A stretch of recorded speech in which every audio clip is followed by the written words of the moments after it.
Hello to all my glorious fellow Gaians. Thank you for joining me, Amber, on my channel, Guidance Through Gaia, where I do tarot readings. Fun fact, I actually already did this reading, but then I accidentally deleted it when I was trying to clean out my phone, because I just have a whole bunch of junk on there. And then I tried to remember where to go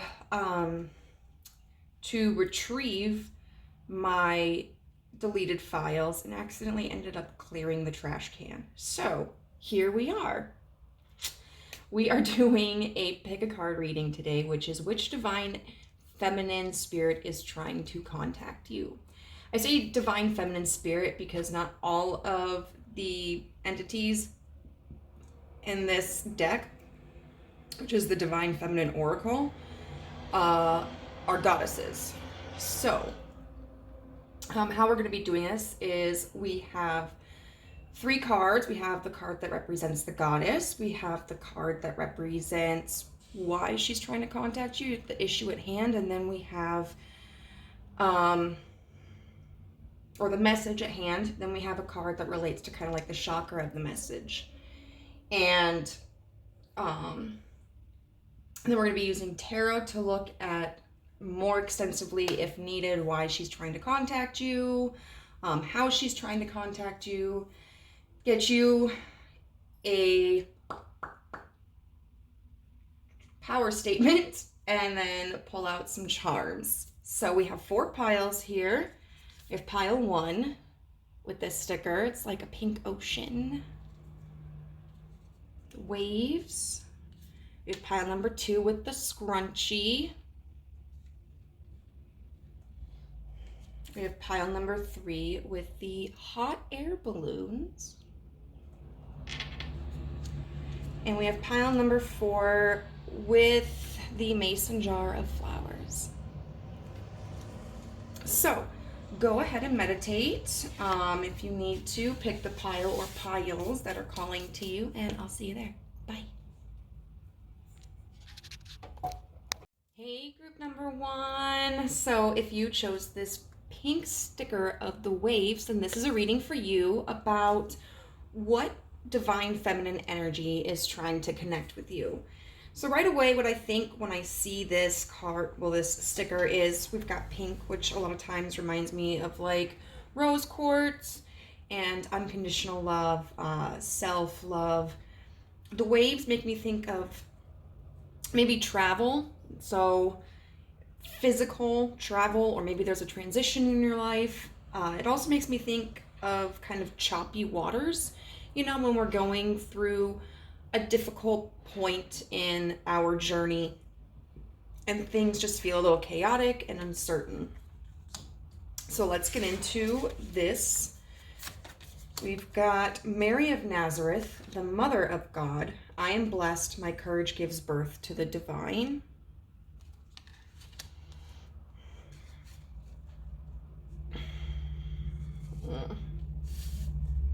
I think I usually make camera put it down a little bit more, but then the message that this contact is relating to is the number 72, agape.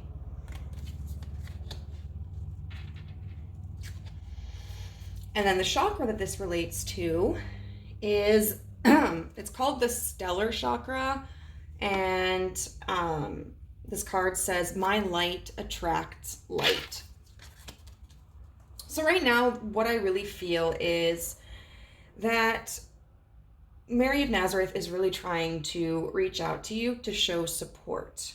You know, it talks not only about, you know, I am blessed, my courage gives birth to the divine, but about how Mary of Nazareth was the ultimate maternal figure. She had unending love for Jesus Christ and stood by him through every situation that he was in, you know, and this wasn't a life that she had anticipated for herself. But when Gabriel came to her and said, be not afraid, and expressed to her that she was supposed to carry the next, you know, the Messiah, she said, okay. And so she accepted this role of bringing something divine into the world. And even that act of carrying that weight is in and of itself truly divine. She was somebody who, for all intents and purposes, was living like a relatively simple life, and then all of a sudden was thrust into this important role. So the Agape card talks about unconditional love and really reflecting on what we are elevating in our lives. This can relate to anything, like, are we elevating the concept of money, or are we elevating a specific type of relationship, or are we elevating a certain version of ourselves? This card does directly talk about putting spirituality and God, though, at the forefront, and really trusting in your love for the universe and how that can provide for you. And it's interesting because we have these, like, we have this really bright candle here, and they mirror each other. Then this moderately bright candle, and then this dim candle, you know, and it's kind of like the stages of faith and love, and how we have to maintain ourselves in a way that is conducive to that love persisting. And then we have my light attracts light. So the stellar chakra, according to the Raise Your Vibration Oracle, is the chakra that, like, transcends to the 5th dimension, and is where we are energetically connected to, like, the matrix, the energetic field of the universe. And so it's all about recognizing that you are a co-creator in your life, and that you have more power than what you understand. And so with the my light attracts light, it's really interesting because we have candles here to represent light. And then there is a statement that the Mary of Nazareth entry gives that says, am I honoring my light within? So this really focuses on how you are, for one, I think, perceiving yourself, and two, the kind of energy that you are putting out. If you are in a situation where you're in a position where you're kind of struggling in life, you may be falling into,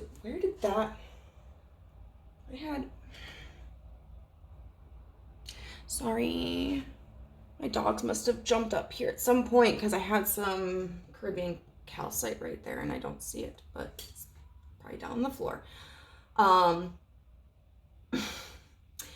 But you might be kind of stuck in this energetic rut of anxiety or frustration. And I always like to say that all emotions are important. They allow us to understand when we are experiencing something that might be harmful to us, or that we may need to reconsider, or that may not be in our best interest. What's not healthy is maintaining that energy. You know, when we experience that energy, that's a time for us to kick it into gear and into problem solve, you know. But if we're staying in that energy, then we haven't done that. We're not problem solving. We're not coming up with solutions. We're just ruminating in that energy. And so Mary is trying to really help you shift your energy and to recognize that you have to honor yourself. You are blessed. Your courage gives birth to the divine. You know, you may feel like you're kind of a nobody, or that you're not doing something important, but the reality is, like, what you do in your life is important. The energy you put out in your life is important. Like, you are important to someone, and what you do is important to someone, even if it's yourself. you know, that's huge. And so she's really trying to encourage you to move forward with courage and love, and to intentionally shift your energy into something where you are shining brightly and recognizing that because you are walking forward in faith and because you are walking forward in hope and love, that you know those things will come back to you. So let's see if we can get any more information about why she is trying to contact you.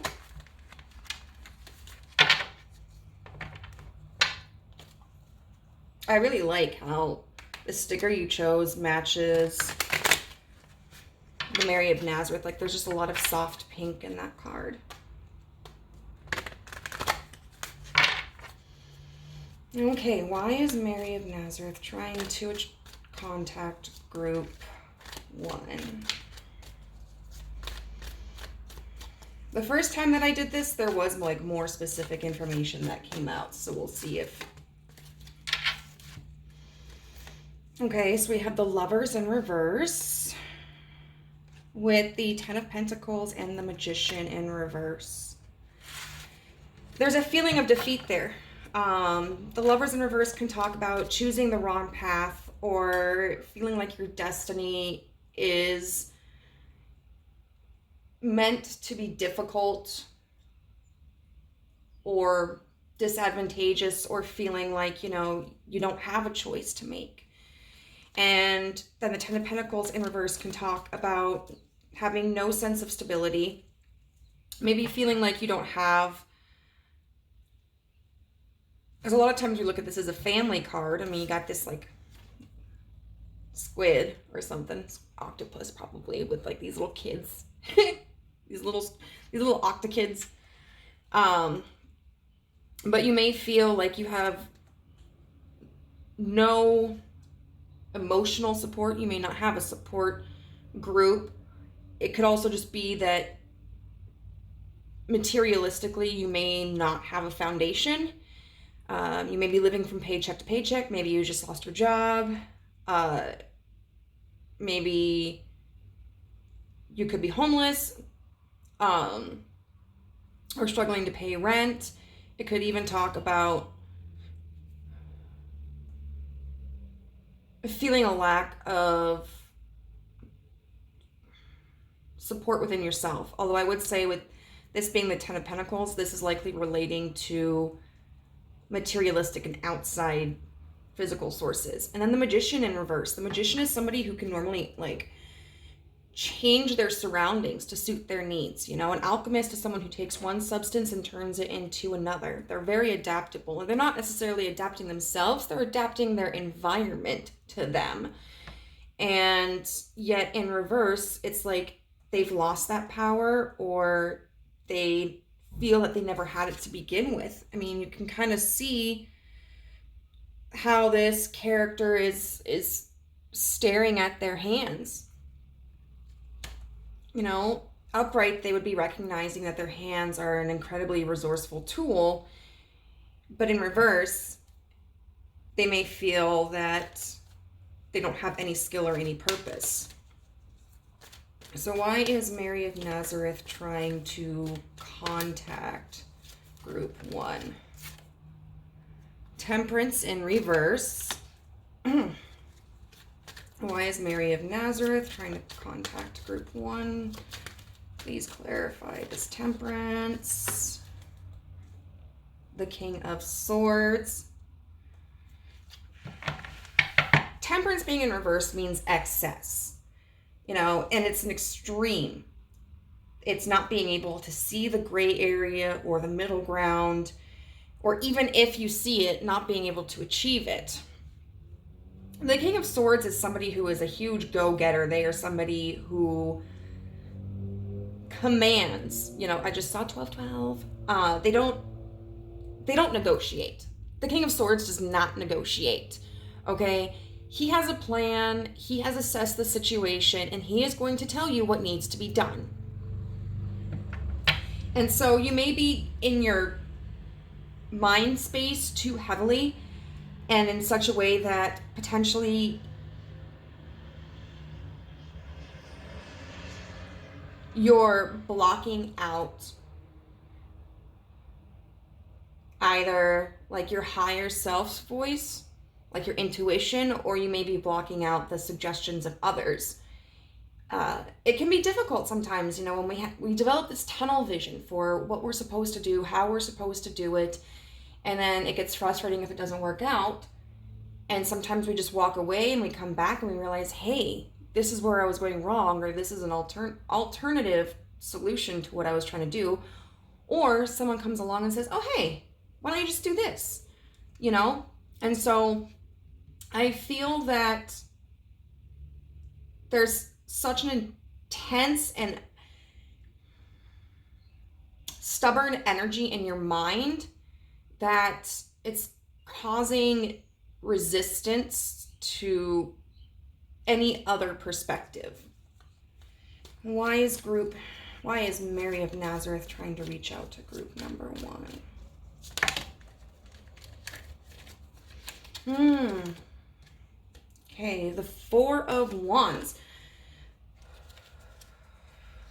And we're going to get a clarification on that. Why is Mary of Nazareth trying to connect with group 1? The Sun. So there's this desire to create something, and we have Death in reverse and the Fool and the 4 of Pentacles underneath, which to me that's just exhibiting like that stubborn energy with hoping that we can obtain the results that we want without altering our perspectives or tactics. But the 4 of Wands is about creation. It's about expansion. I saw 1441. It's about, you know, we've made it through the planning process. We've made it through the construction process. And of course, there is more that could come of whatever this situation is, but you've got the foundation for it. And the Sun is this bright hope. It's moving toward your passion, having the utmost trust that everything will work out fine. There's something that may seem like when you think of it, you may feel very warm, very excited, very dreamy about it, but you may be stuck in this feeling of like, I don't know how to do this. I can't physically do this. I don't have the ability to do this. But I'll say this. You do, absolutely, whatever this is, you do have the ability to do it, because this success of whatever this energy is going to come from within you. It's not going to come from external sources. Or at the very least, external sources could help. Like say you want to open up a business and you need a loan. Well, you have to apply for that loan in order to get it, you know. You're not just going to be able to sit there and think, I want a loan, and then a person comes to you and is like, here, sign this document, free money, you know, for a while. No interest. Like, that's not how it works. This is telling you, like, you do need to take the initiative. So I want to see, how has Mary of Nazareth been trying to communicate to you?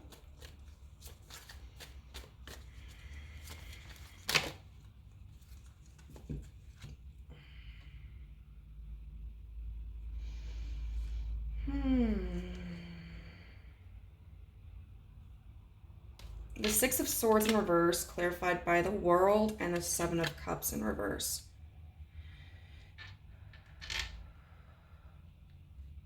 First of all, I don't think she's allowing you to let this go. I think she's kind of, I mean, if you wanted to, at the end of the day, you are your own human being and you have autonomy over your life. But I feel like sometimes the universe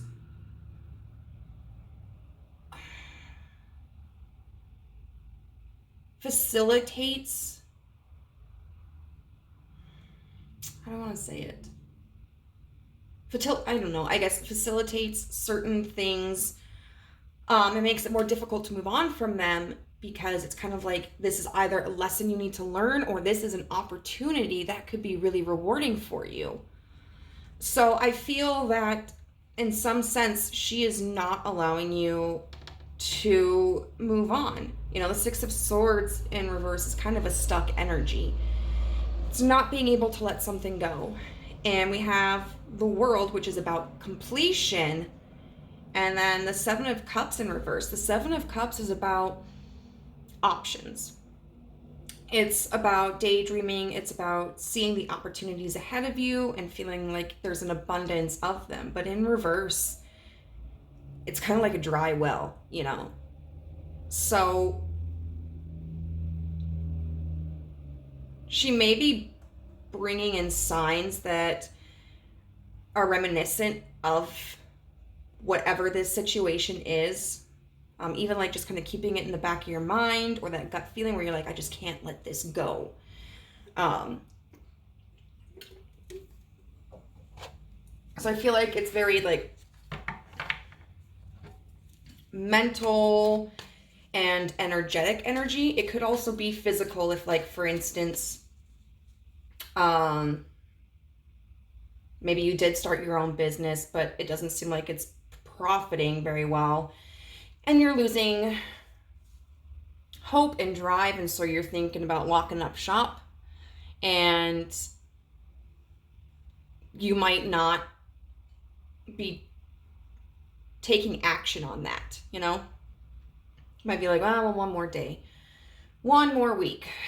And it might kind of not make sense to you, but that would be Mary of Nazareth just kind of encouraging you, like, hey, keep this going. Don't give up yet. How is Mary of Nazareth trying to communicate with group 1?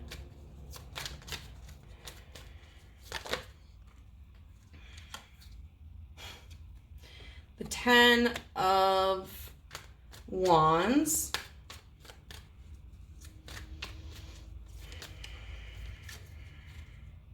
With the 8 of Pentacles in reverse. There's this frustration. It's kind of like, it's funny. She's such a gentle entity.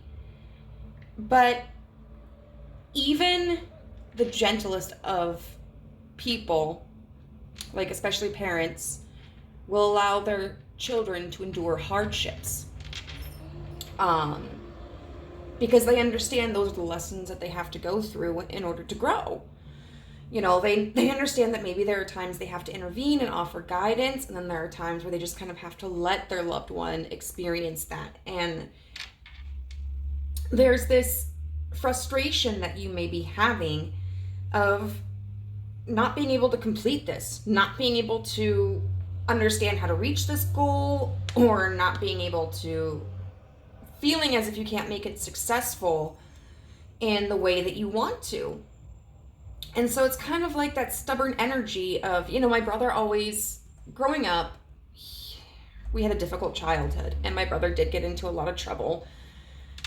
And people always just kind of told him, like, he wasn't going to do anything with his life. He wasn't going to make anything of himself. And at the end of the day, what he did is he turned around and he was like, I'm going to prove them wrong. And he did. Like, I am so proud of my older brother and everything that he's accomplished. And I feel like this is kind of that tension building up in you, where even if you don't feel like you have to prove yourself to somebody else, it's almost like you have to prove yourself to yourself. And then how is Mary of Nazareth trying to communicate with group 1?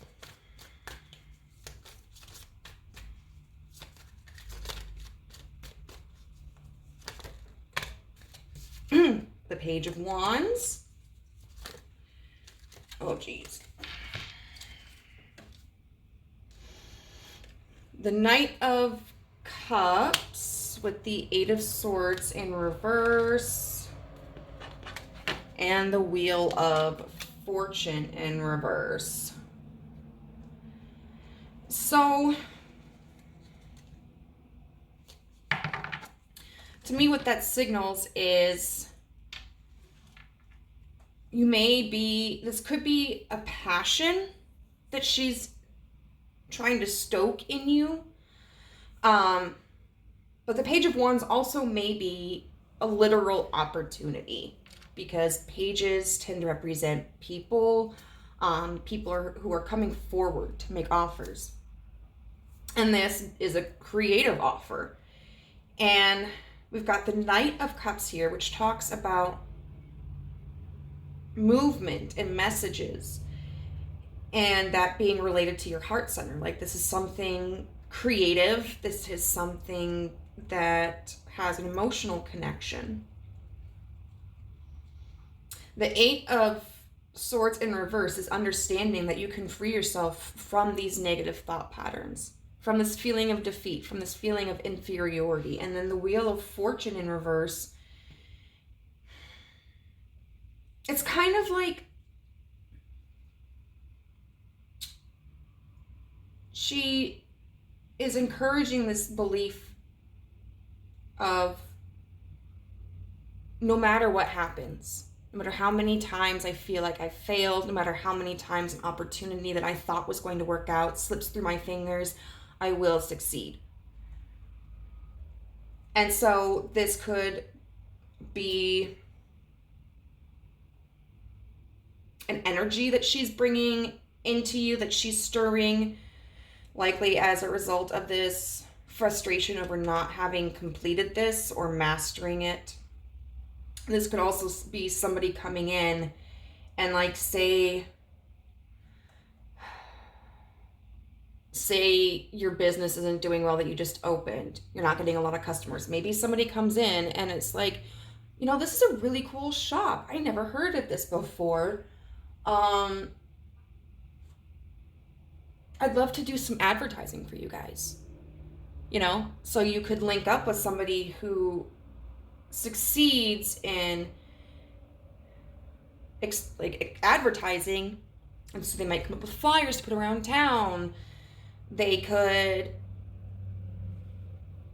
promote you on certain websites, to get the word out, and all of a sudden you start seeing an increase in customers. So what we're going to do now is we're going to get some advice from Mary of Nazareth.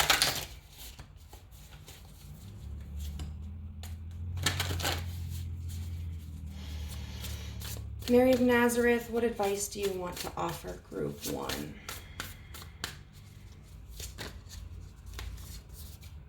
Oh, I love this. Card number 30 with Soulful Appreciation. And it's got this scale on it. And we've got this butterfly, and it's weighing this scale more heavily than this coin. And so right off the bat, what this card is signifying to me is that at the end of the day, it's not so much about the money or about the material aspect of your journey that is important. Although, of course, living in a world where money determines if we get to survive or not, it is an important resource.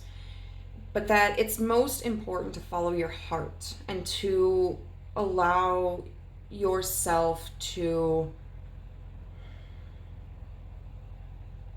evolve, because it kind of feels like you're stuck in your cocoon and you want to get out and you want to explore, but you're afraid of what's out there. We're gonna look in and just take a quick read to see what the book says about this card. This card shows scales with a stack of gold coins on one side and a floating butterfly on the other. Yet even though the coins are very heavy, the butterfly tips the scales, representing its far greater value. This card reminds you that there are many forms of value in life. People are quick to appreciate material wealth and just as quick to dismiss the fleeting, unassuming moments of joy. But it's vitally important not to miss these golden opportunities. Gratitude is a strong casual vibration that triggers present joy and radiant future attraction. Grasp every opportunity to be grateful for even the tiniest moments of beauty. Love, peace, and happiness accumulate in your life force energy. This habit of seeking value in the little things is an ongoing energetic choice that draws things of even greater value to your life. And absolutely, like if we get so focused on the negative, then we can be rejecting opportunities that would be more positive. And so by maintaining a level of gratitude, which this agape card actually talks about too. So gratitude is a big thing for you. Like learn to express some gratitude to others, but especially to yourself and to the universe for what you are achieving, what you have achieved, and what circumstances you have in your life. And then it says the affirmation is, every day I notice all the little blessings around me. I am grateful for myself and my life. Now I want to get one of these cool affirmation cards, these power statements, because I love these. They're so cute. And they can get a little sassy. All right, Mary of Nazareth, what affirmation would you give pile 1? Patience. Congratulations. You've been granted more patience. You may start using it right away or much, much later. Waiting a long time is the sort of option now afforded to you by greater patience. Can you believe it? Look at this. You're still reading and you haven't started getting annoyed yet. Imagine how this patience will transform your life. Imagine how easy it will be to go to the post office. And I love this because, we have all these greens and blues here. And like this is kind of a bluish purple, and it's very similar to the outer region of this card. So you could be feeling some of these negative emotions and these hesitancies and feeling disheartened because you're not seeing results, and the universe is saying, like, you just have to give it time. It's kind of like, a watched kettle doesn't boil. If you're so focused on when is the kettle going to boil, I need to get to it right away, and you just sit there and wait for it, it's going to feel like it takes forever, and it's going to cause a lot of frustration. But if you trust that, okay, I've got it on the right temperature, it will boil, and when it does, I'll hear the whistle, and I'll be able to come get it off the stove. You can focus on other things nearby. Maybe you need to clean some dishes, maybe prep for some food, that sort of thing. And so it might be beneficial for you to find other ways to occupy your time as well, so that you're not so focused on what's going on here.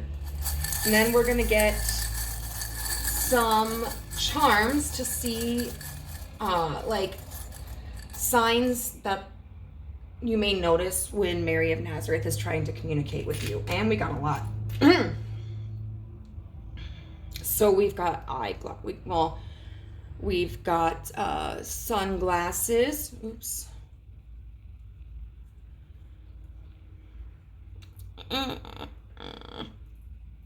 Got sunglasses.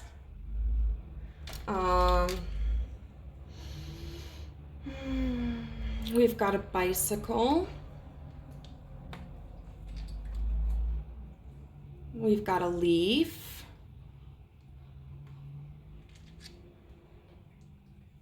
I would say this is more foliage. I don't actually know what this is.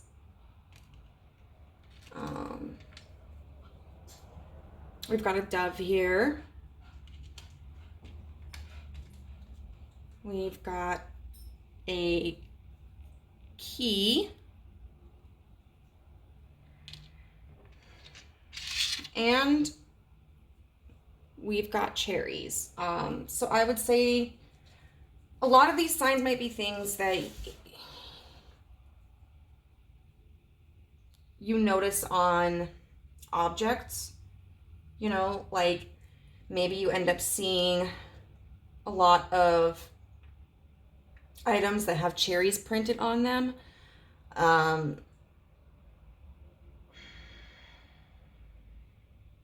Maybe you get, like, we'll just say, I don't know why it would be this, but a thank you card or a gift card, not a gift card, a greeting card with like a bicycle on it. You might find like an actual key at some point. Could be like in your home or at work or just out and about. And then I think there are going to be natural aspects within nature, especially any foliage that you may be drawn to, and birds. So group number 1, I hope that this was useful for you. If it was, I would love to hear your story in the comment section down below. If you could please like this video, I would greatly appreciate it because it'll help me get more exposure. If you are new here and haven't joined our family and are interested in doing so, I saw 3311. You can do so by clicking the subscribe button and the notification bell, and you'll be alerted as to whenever I upload a new video. If you are interested in receiving personal readings from yours truly, you can find out how you can contact me in the description box below. Bye. Hey, group 2. Be with you in just a second. My incense keeps dying. Okay.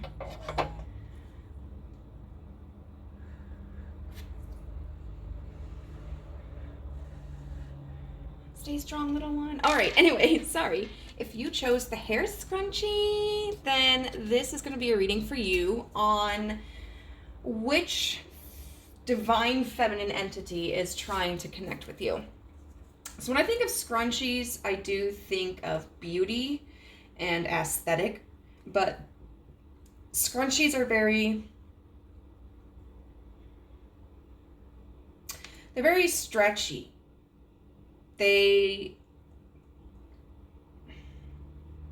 There's not a lot of tension when you pull them apart, you know, where you have like the tiny little rubber bands. You can't really pull those apart very well. I mean, they serve a purpose to hold smaller forms of hair together, but a scrunchie is like for a lot of hair, and it's meant to kind of poof out and be cute. And so it's very flexible, and scrunchies, you know, we can wear them to look cute, but they can also be purposeful in holding our hairs back if we're like working, or if it's sweating, you know, or it's hard to see because of like wind. And so there are a lot of different purposes that we can associate with them. Now we're going to get into your cards here. The first one being the entity. So we have Joan of Arc, the Warrior of Light. I have a steel-like faith in myself. The angels armor me with conviction. And I think it's kind of interesting that we got this scrunchy card when the Joan of Arc is depicted here as having short hair. Then we have card number 65, the Prayer, but it was in reverse, and this is the only pile that got their card in reverse. And then the shop, that's part of the message, like that's what the message relates to. And then raise your vibration is a mantra that calls me to light up. Now I will say, I think this does share similarities with pile number 1 in very interesting ways. We talk about light here, and that was one of the main themes of the last pile. And then we have Joan of Arc, and so the first pile was Mary of Nazareth, and it talked about the Archangel Gabriel coming to deliver a message to Mary. Now Joan of Arc received a message from the Archangel Michael. I just saw 3-3. And so I think it's interesting that these first 2 piles include women who were contacted by archangels, you know, and Gabriel or Gabrielle, however you want to pronounce it. Some people do see Gabriel as like a feminine angel, but Gabriel was the angel of messages, and then Michael is like the sword, you know, but Michael is the one who's at the forefront of the battles. And I think that feels very applicable here. It kind of does seem like you are on the defensive about something. You know, Joan of Arc is wearing armor, for instance, and she's the warrior of light. And it says, I have a steel-like faith in myself. The angels armor me with conviction. So the story with Joan of Arc is that she was a young woman who felt called by Michael through visions to help with a revolution against, I think it was the British, in France. And she had commented that it's not what she wanted to do with her life. Like, she would have rather stayed at home and continued, I think it was like spinning wool or whatever. But she felt really called by a higher being to play such an important and honorable position. So she did. She just took the attitude of like, okay, this is really important. I need to do this. I need to help my people. And so it seems that maybe this is revolving around some sort of conviction or belief that you have. It's something that's very dear to your heart, something that is very strong.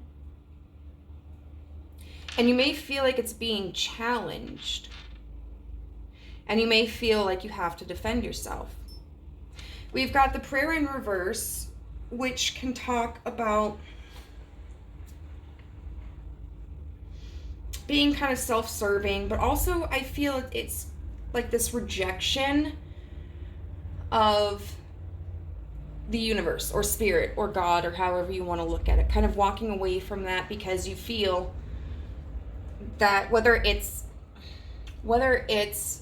very literally like walking away from it and being like, you know what, I am no longer associating myself with this religion or this practice, I'm done, or whether it's just kind of like, I've been praying or I've been meditating and I've been trying to manifest and I just feel like I'm not being heard.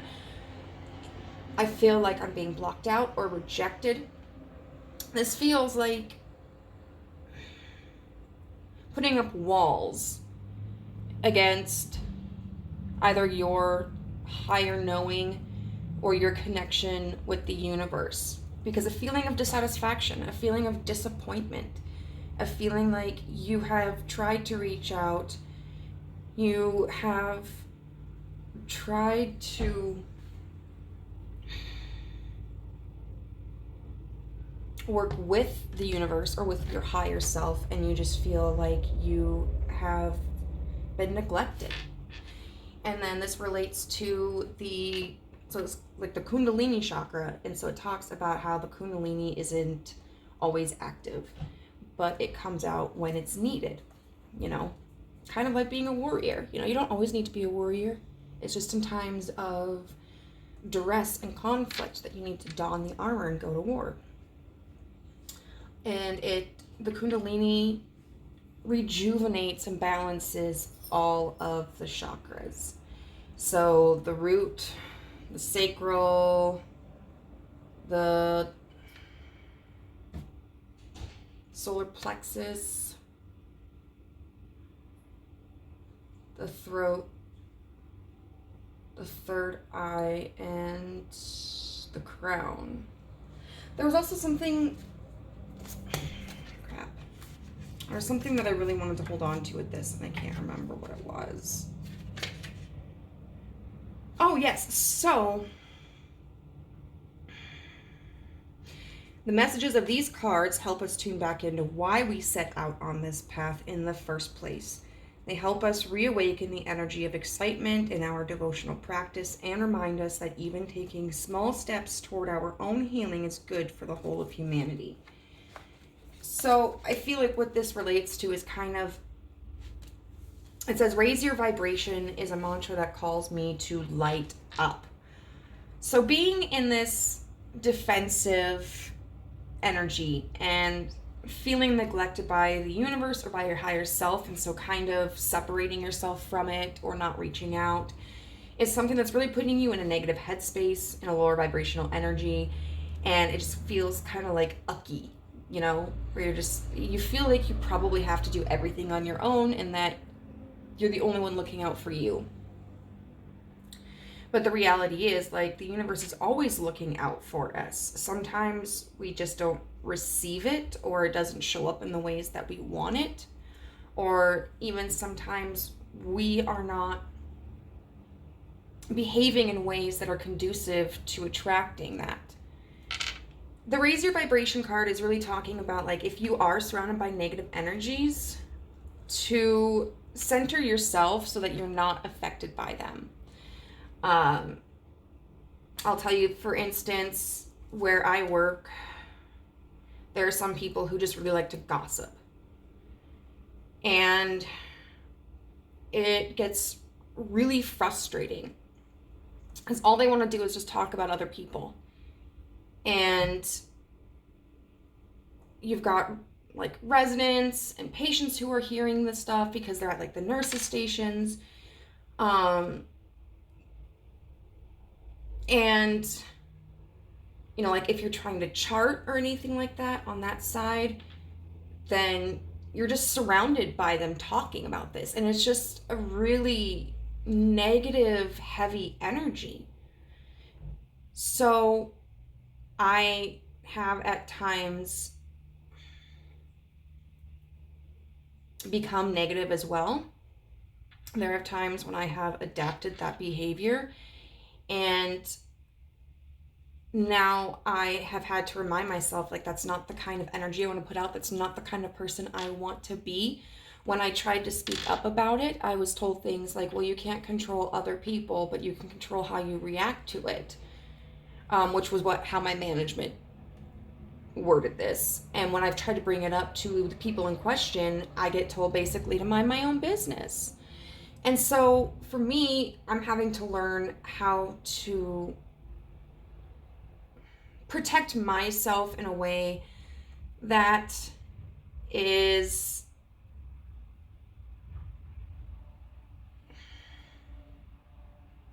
allowing me to still function in this environment, even if nothing changes, for the love of what I do.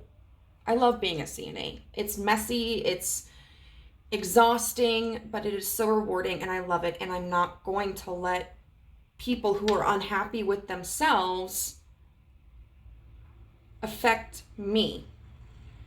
And that's a difficult thing to do, especially when you're somebody who, I wouldn't say I'm an empath. Like, I think I'm empathic in the sense of, not in the spiritual sense, but just in, like, the definitive sense of really being in touch with emotions and being able to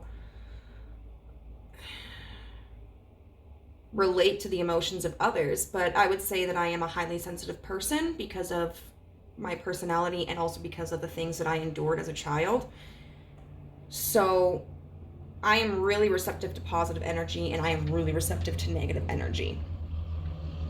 I was actually watching Asotero's, like, latest video about why were you destined to meet, and she talked about that, where she was like, you know, you're really able to jump back into this positive energy, which is great, but you're also really able to jump into a negative energy. So for instance, like, I have, because I can't control the people around me, I have to build up my own energy and my own confidence so that I am not impacted by the negativity of others. So let's see, how has Joan of Arc, why has Joan of Arc been trying to contact you about your car's extended warranty? I hate that. Now these scammers, every time I want to say contact you, which is a relatively frequent term we can use, I always want to follow it up with about your car's extended warranty. Just to see if we get a little bit more in depth. The last time I did this reading before I deleted it, it did get more into specifics. And we'll see if that happens here today. So why is Joan of Arc trying to contact pile 2? We've got the High Priestess in reverse. Let's just do a couple of cards, and if we need to clarify them, we will. Why is Joan of Arc trying to contact group 2? The High Priestess does make sense, though, because we're talking about kind of being cut off from our higher self, or like a higher entity, like the source.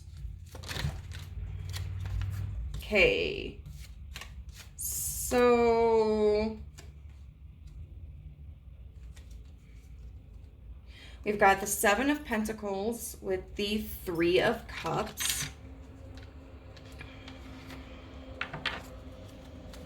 Why is Joan of Arc trying to contact? And then the 8 of Pentacles. So yes, it does seem that there is an energetic separation, and there's a lack of clarity on how you can achieve kind of like this harmony. This could literally be about a situation similar to mine, like in the workforce, or it could be about trying to repair a friendship, or repair like a familial relationship, or just even maybe, you know, trying to create a circle of friends. You might be in a situation where you don't have a lot of friends, and maybe you're feeling lonely. You could have just moved, for example, to a new area. Or maybe if you are still in the same area, it could be that the people that you were connected to moved. And then we have the 8 of Pentacles in reverse, which talks about, like, no matter how hard I try to do this, this doesn't seem to work. Like, I can't get it right. And so we have this armor here, and even though we do need to kind of put a little bit of an armor around ourselves to protect us from negative energies, I think the point being here is we need to do it in a way where we're not defensive about it, you know? 1616, if that's important to anybody. Like, for me, one thing I have to work on is not being reactive. And hello, I have a Sagittarius moon that is really friggin' hard. I am so full of, like, Libra energy and then Virgo and Capricorn. But my Sagittarius moon fucks my emotional shit up 100%. So then I can get defensive, and I can get aggressive, and I can get offensive. And so I think it's kind of adjusting the armor that we're wearing. So can we get a little bit more information about this? Please clarify the High Priestess.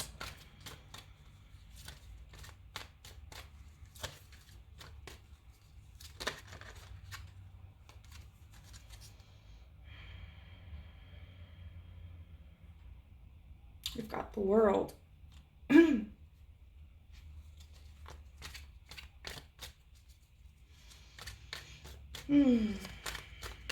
It's kind of like not knowing how to end this cycle.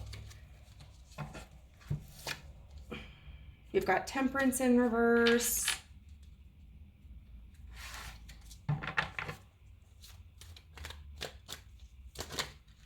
And then we've got the 6 of Swords upright. Yeah, so it's just, oh, we've got the 2 of Cups with the 10 of Swords in reverse. What that indicates to me is that there is going to be, like, fulfilling emotional connections coming. And that the weight of the stress, the mental stress that you're experiencing, is going to be released soon. But it feels like, you know, there's this lack of clarity on how do I complete this cycle? When is this going to get better?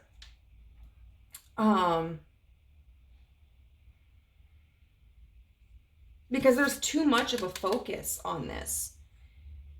You know, the 7 of Pentacles is patient energy, and it's very involved energy.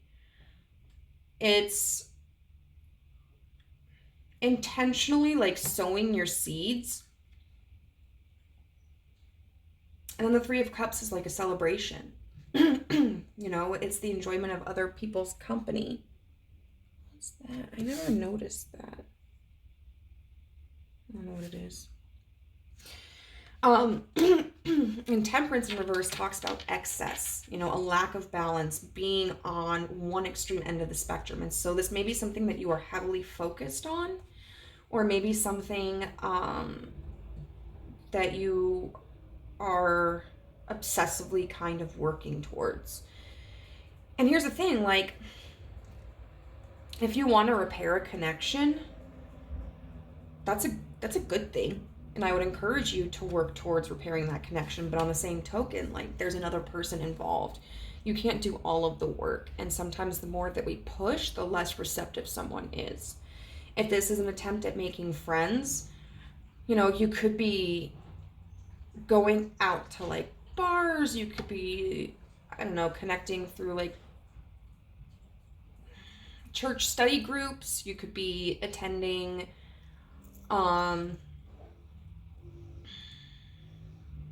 neighborhood events, and you might just be feeling frustrated because you're not connecting with people in the way that you wanted to. And I think this is the encouragement of like the universe saying, you don't have to try so hard. You don't have to try to force this thing into your life. As adults, making friends is really difficult. It's hard, and sometimes it's something that just happens one day. You meet someone and you really connect with them.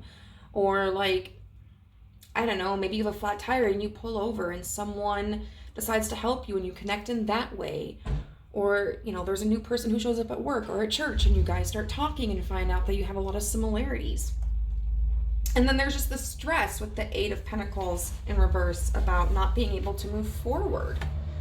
But I think this is also encouragement from Joan of Arc that you don't have to master this to move into calmer waters.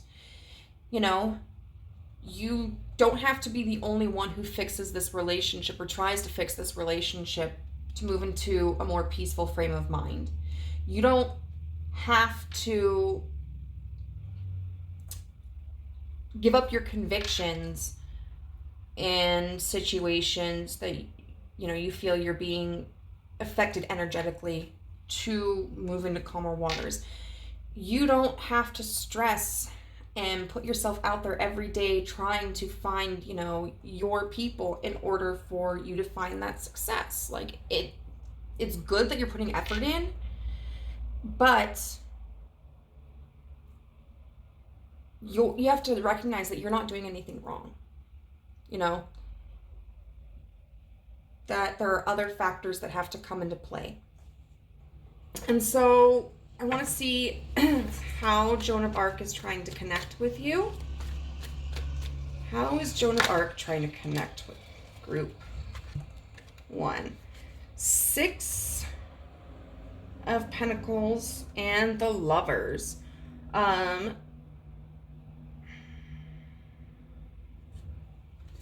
So the 6 of Pentacles is about reciprocal energy and investment. And it's interesting, we have Temperance in reverse here, but this mermaid has a balancing, has a scale. And then the Lovers is about making decisions and finding counterparts and soulmates, whether they're romantic or not. And so I feel like Joan of Arc is trying to put you in positions or drawing you towards positions where you have the opportunity to give and be generous to people. And that could be financially generous, or it could be like, emotionally generous, or socially generous, but really giving you the chance to kind of, instead of pull yourself away if you're experiencing like this negative energy and feeling as if nothing is going to work in the way that you want to, encouraging you to continue giving, She could also be trying to pull in people into your life who give to you, because you may be used to being the giver and not receiving. I feel like this could also just talk about trying to communicate with you by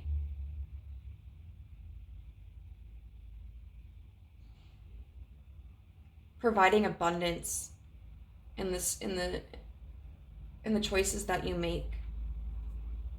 You know, like, let's say, I don't know, you decide to go to a knitting class.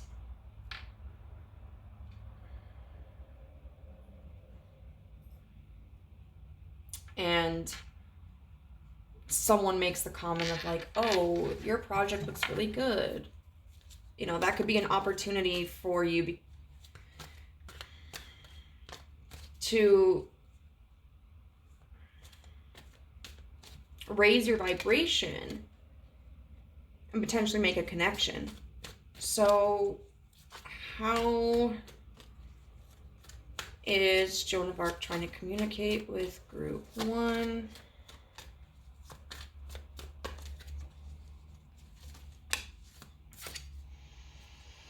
The Four of Wands in reverse.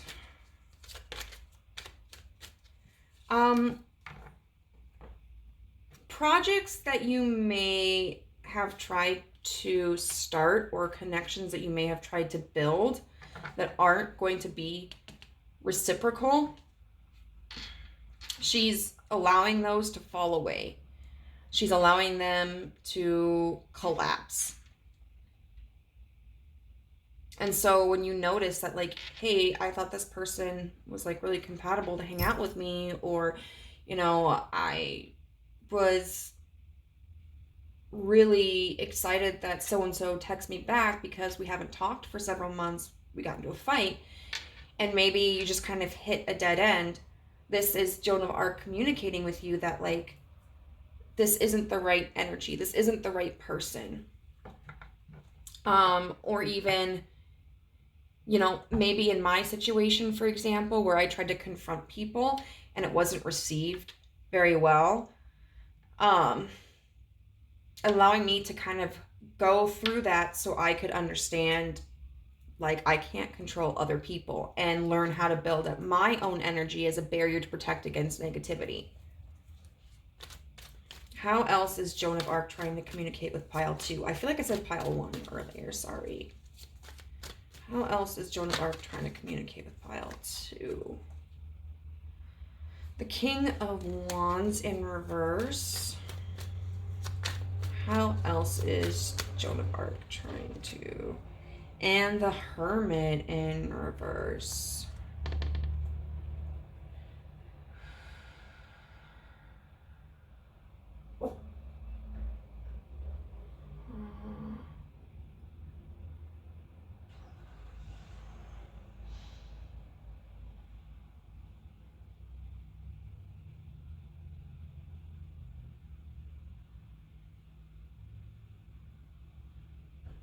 The King of Wands in reverse.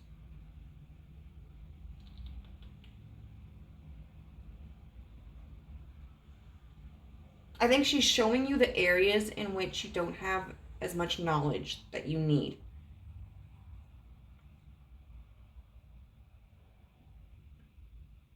You know, because with this Joan of Arc card, we're talking about how we must adhere to our convictions, and there may be this defensiveness, but the King of Wands in reverse isn't able to take action and create what they see for themselves. And the Hermit in reverse is somebody who is potentially like coming out after secluding themselves in search of enlightenment, but it can also be somebody who is stubborn and ignores the opportunity to enlighten themselves. So it could be that she is prohibiting any actions that you are attempting to take because you haven't reconnected with yourself or with spirit. Or it could also be that if you have done reflection, you've walked out of that situation knowing like, I don't have enough information, or I don't have the ability to create the vision that I want. And just kind of accepting that. So what advice does she have for you? Wait. No, we're going to get into, the Empress. Nurture yourself. And the King of Swords, I would say, nurture how you communicate to others, and nurture the way in which you think about situations. All right, so we'll use this for advice. What advice does Joan of Arc have for group number 2 today? What advice does Joan of Arc have for group number 2? You know, it's kind of interesting because both piles, this pile and pile 1, I just feel like there's some similar color schemes. I always love when that happens. It's just like confirmation that, yes, these cards belong together. What advice does Joan of Arc have for group 2 today? So 8, teacher, learning a new path, but it's in reverse. And we were just talking about not knowing everything, or at least not knowing enough to make a decision to go in a direction. So, in reverse, this card indicates an interest bubbling beneath the surface, whether it's a new topic or something that's been calling to you for a while. You're feeling hesitant to dive in. Perhaps you just don't seem to have enough time, or maybe you feel doubtful about your ability to see things through. Whatever the reason, break through your resistance and take that class, learn that skill, or follow that new pursuit. You may be struggling because of like pride, for instance. For me, you know, it could be, well, I feel that I'm right in this situation, and so I feel like I should still stand up and confront these people. But it's showing that it hasn't worked, you know? So it'd be better for me to choose a different path. Or it could be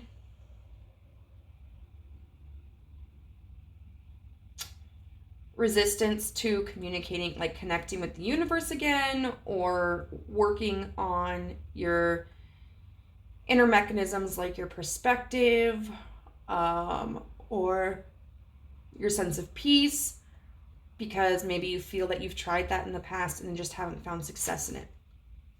But it says there's great value in expanding your understanding of things. It's time to shake things up a bit and explore whatever calls to your heart and mind.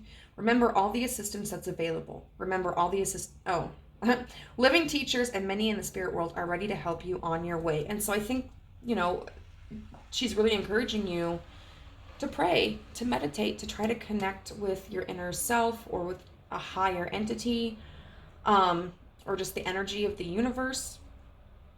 And also take into consideration, like, if you're like me and you're experiencing a lot of pride, you know, it's okay to acknowledge that we don't know everything, and it's okay to take more of like a pupil role instead of a teacher role.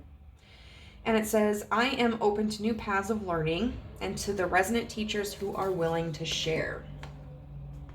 We're going to get an affirmation card from this deck.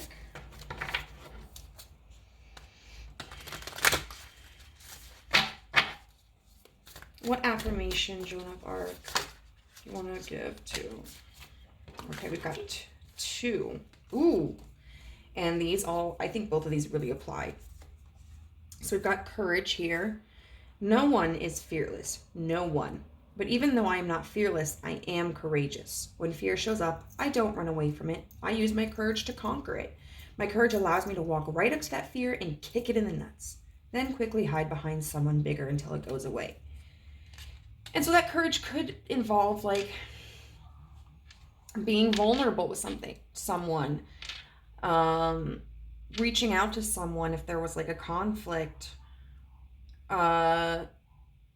courage to have faith that things will work out, you know, sometimes courage is just letting go of control because you don't know what the fuck is going to happen, and that can be terrifying.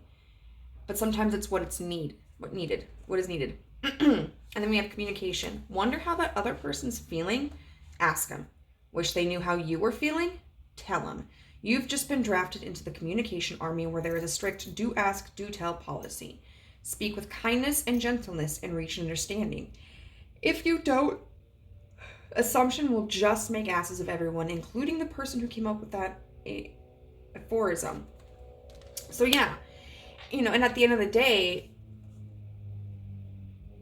that's, I think, a wonderful takeaway from this is not, don't communicate. Communication is key. I saw 34. Communication is healthy. We want communication, but we have to be aware of how we are communicating. Are we communicating in like an aggressive way, or are we communicating in a gentle way? Are we using you statements versus I statements? And so you may want to look into resources that teach you how you can express yourself and communicate with others in a way that is going to be received more pleasantly and going to more likely elicit a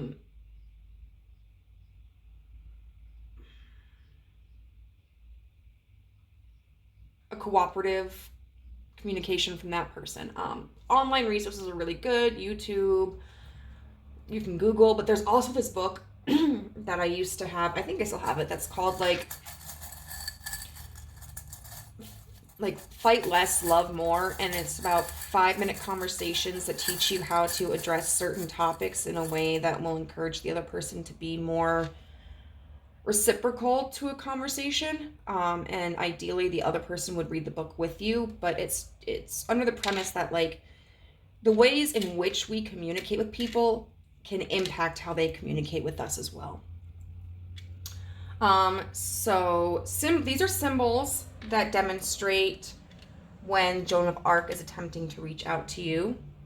We have the beehive. No, that's not a hive. That's the bee. Honeycomb. So that may relate to like honeybees. It could relate to honey. This could also be representative of like, I don't know, an organic chemistry model, if that's significant. We have purple cherries. We have the triangle. So triangles may pose importance in this. Or like, I can never remember if it's, I think, let's see. I actually have the signs in here. Okay, yeah. So this could also relate to energies of water or fire, because we don't have the little line through them. If you are seeing like a lot of triangle depictions or like pyramids or anything like that. Shoes.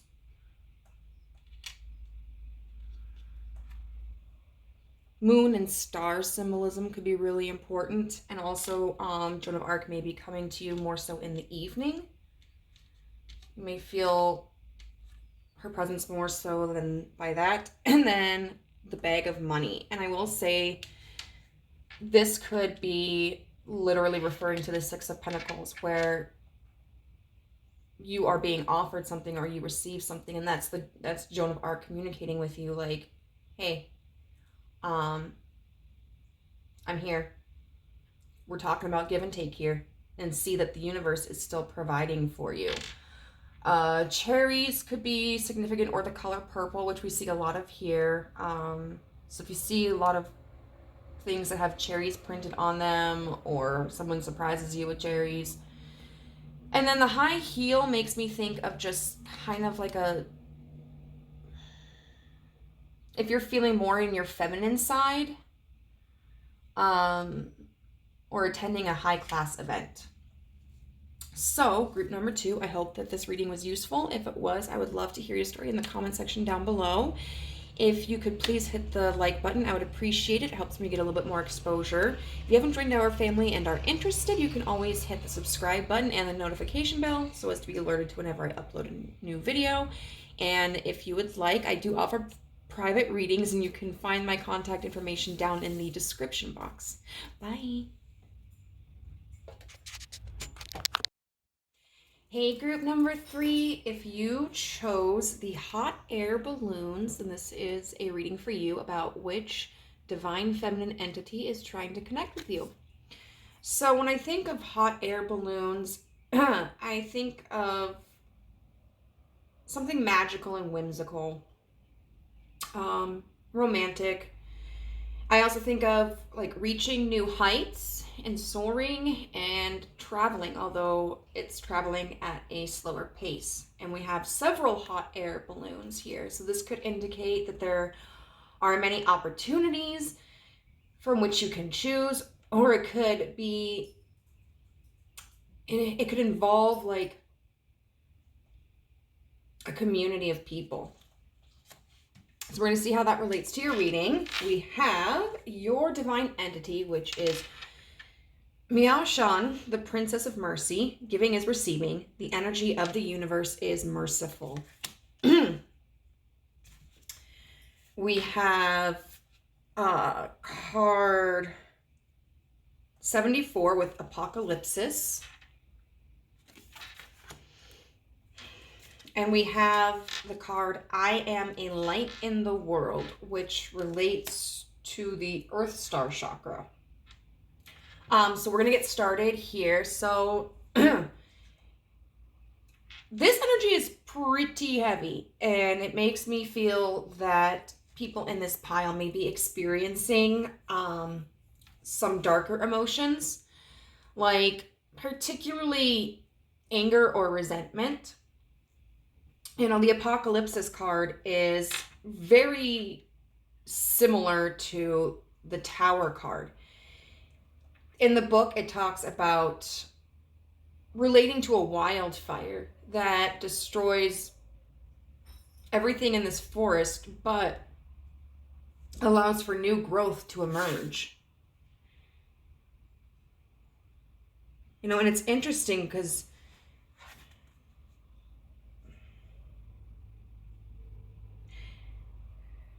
it's kind of like, you know, we've got this eye right here, and it could be attached to it. Like this could be the skin of the creature, but it kind of looks like someone peering through a hole. And these things could be representative of the fire. And so this person is kind of like inside watching things burn. Or these also remind me of jewels, and so it's almost like because they're at these corners, this person may not be able to see the jewels that are outside because they may be out of their view. Could be that they're keeping themselves locked away too. And so Miao Shan is the Princess of Mercy. The story behind that is her father, the king, wanted her to marry someone who was extremely wealthy so that he could gain more money and power, but she declined. So he sent her to a monastery that was pretty dull and barren. And instead of feeling disheartened and kind of submitting to the circumstances, Miao Shan is said to have turned this monastery into a paradise, which pissed her dad off. So he came and he burned it to the ground. Like he lit it on fire, which is interesting because we have the reference to fire here. Sagittarius energy, any fire energy may be relevant. I would say, especially in terms of like your moon sign or your Mars. I'm a Sagittarius moon, so I can get like really fired up in an instant. But instead of allowing it to burn to the ground, Miao Shan took a pin and pricked her tongue, and water spurted from it and demolished the fire. So then she was sent to be executed by her own father, mind you, but every sword that struck her shattered to pieces. And at the end of the day, her father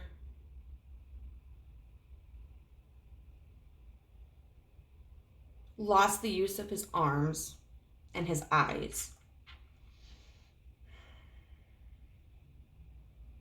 And he asked for someone whose heart was, I think, like void of any hatred towards him to give him theirs. Which, I mean, if you treat your daughter like that, pretty sure everyone in your court and all of the people in your village are gonna hate you. But Miao Shan came and she gave him her arms and her eyes. And when he saw, because he decided he was going to honor whoever did this, and when he saw that it was his daughter, like, he wept and he revealed her true form, which is the goddess of Kuan Yin. So that may be another entity that you want to connect with. But I think it's really interesting, to have this juxtaposition. Like, we have Miao Shan, who is human, like royalty, but human. And then Kuan Yin, who is a literal goddess.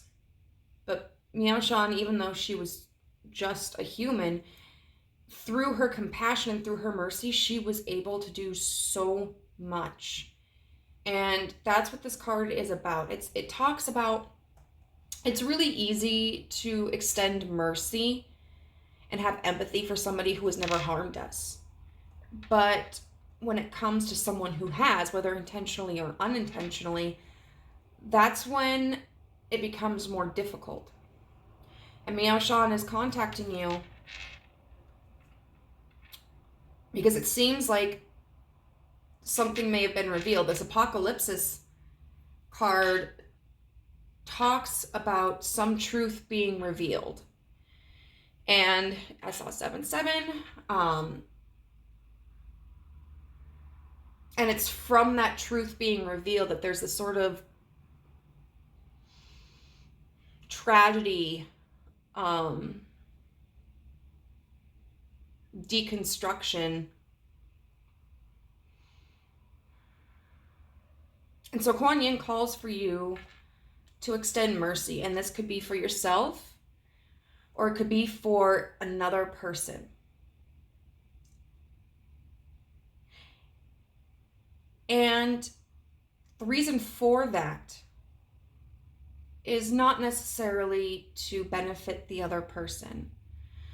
Although it can, sometimes when we've been royal shitheads and someone treats us with kindness in return, it kind of catches us off guard and we realize, like, wow, I was being a douchebag, and we learn from it, and therefore we go on to move more in kindness and empathy and love ourselves. But this is actually so that you free yourself from any negativity, that you are not controlled by resentment or anger or pride.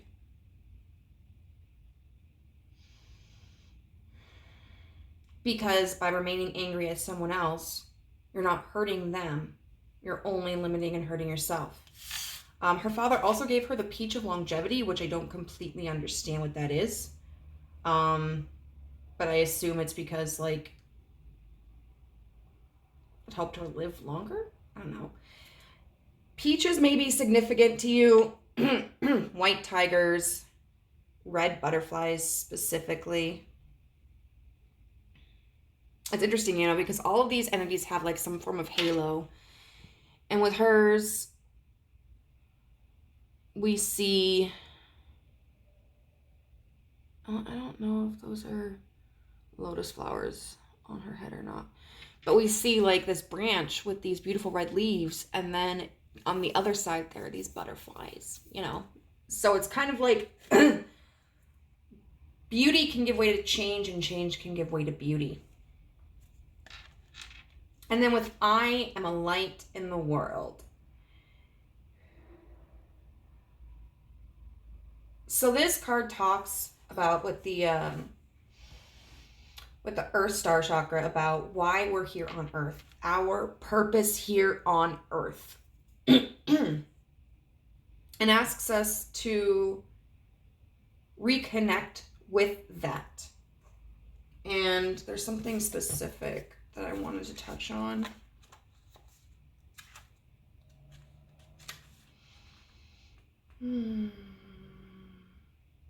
It's about taking responsibility for our path and our spiritual progress. Their messages help us integrate all of our spiritual learning with being human. When we think of raising our vibration, we often get the idea that it's about ascending beyond our body, when in fact it's becoming fully embodied and integrated with the planet in order to make the greatest difference. Earth Star energy invites us to recognize our capacity to initiate great change starting within. And so this is about recognizing that, like, even in the darkness, you can create light. Like, you are light. You may be experiencing a very emotionally tumultuous time right now, but there is still light to be able to be made and seen within your circumstances. And this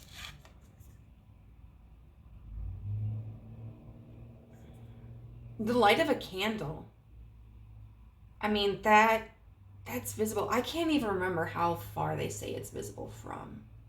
But the light from a candle can travel such a distance, you know, and it's significantly smaller than these stars. A lot of these stars are probably dead, you know, but they're big and their light is continuing to shine thousands of years later. And even though this light is here on Earth and its source is significantly smaller than that of the stars, like, it can still be seen and it can still direct you and direct others. And so I feel that there may be this anger and frustration and resentment in you, which those emotions exist for a reason. They are not bad emotions at all. But if we hold on to them, like I was telling, I think it was pile 2, if we hold on to them, then we are robbing them of their purpose and their service, which is to incite us to make change. There's a situation that isn't fitting for us, so we need to make change. And sometimes that change is an external change. You know, we need to end a connection, or we need a different job, or we need to redecorate our apartment. Sometimes it's an internal change about changing our expectations and our views.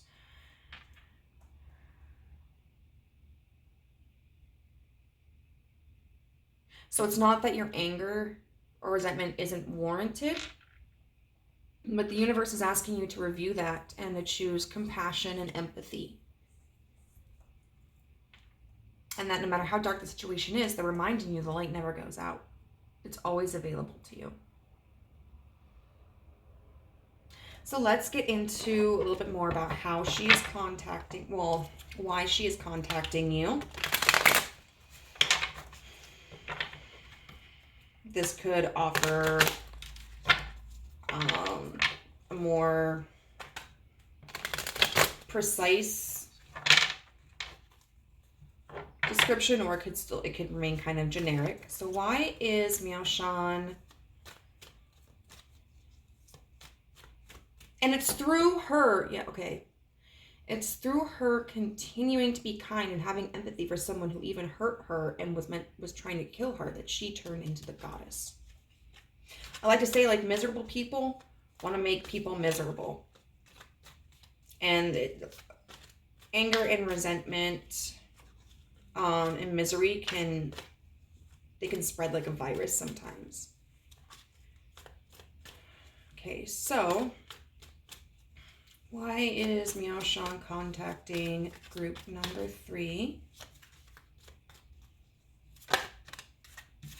I will also say all 3 piles have had significant references to light. So I think for one, that's the universe communicating with us that there is a light at the end of the tunnel, that there is an end nearing, that there is relief. I saw 1441 approaching, but also that we are a light and to look for the light within us. So we have the World card.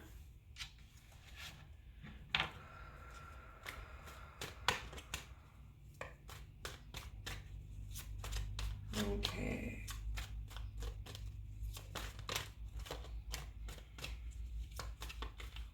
What card is ruled by the, what?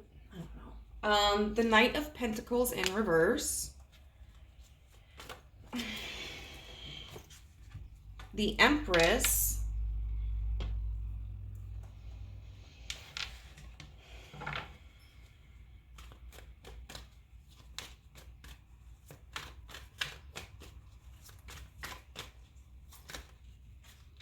Oh my goodness. I can't take all of those. I'm sorry, universe. That was like 7 cards. You know, it's okay. I word vomit too.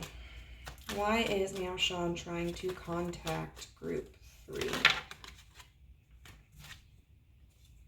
The Star, clarified by death. Wow. You know, and I think all 3 piles have really dealt with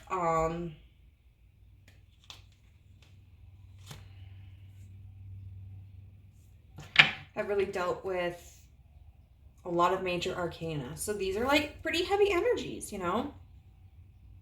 I'm going to pull clarifiers for all of these, but right now what I'm seeing is that there's a completion of a cycle.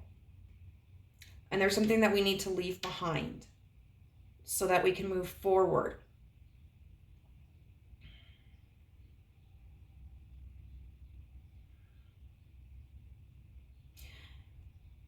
There's this lack of movement with the Knight of Pentacles in reverse, a lack of stability, a lack of progress. But Meow Shan is here to encourage us to tend to ourselves, water our own garden. I love how she has like a bird's nest in her hair, you know? She's wearing it like one of those cute little tea hats.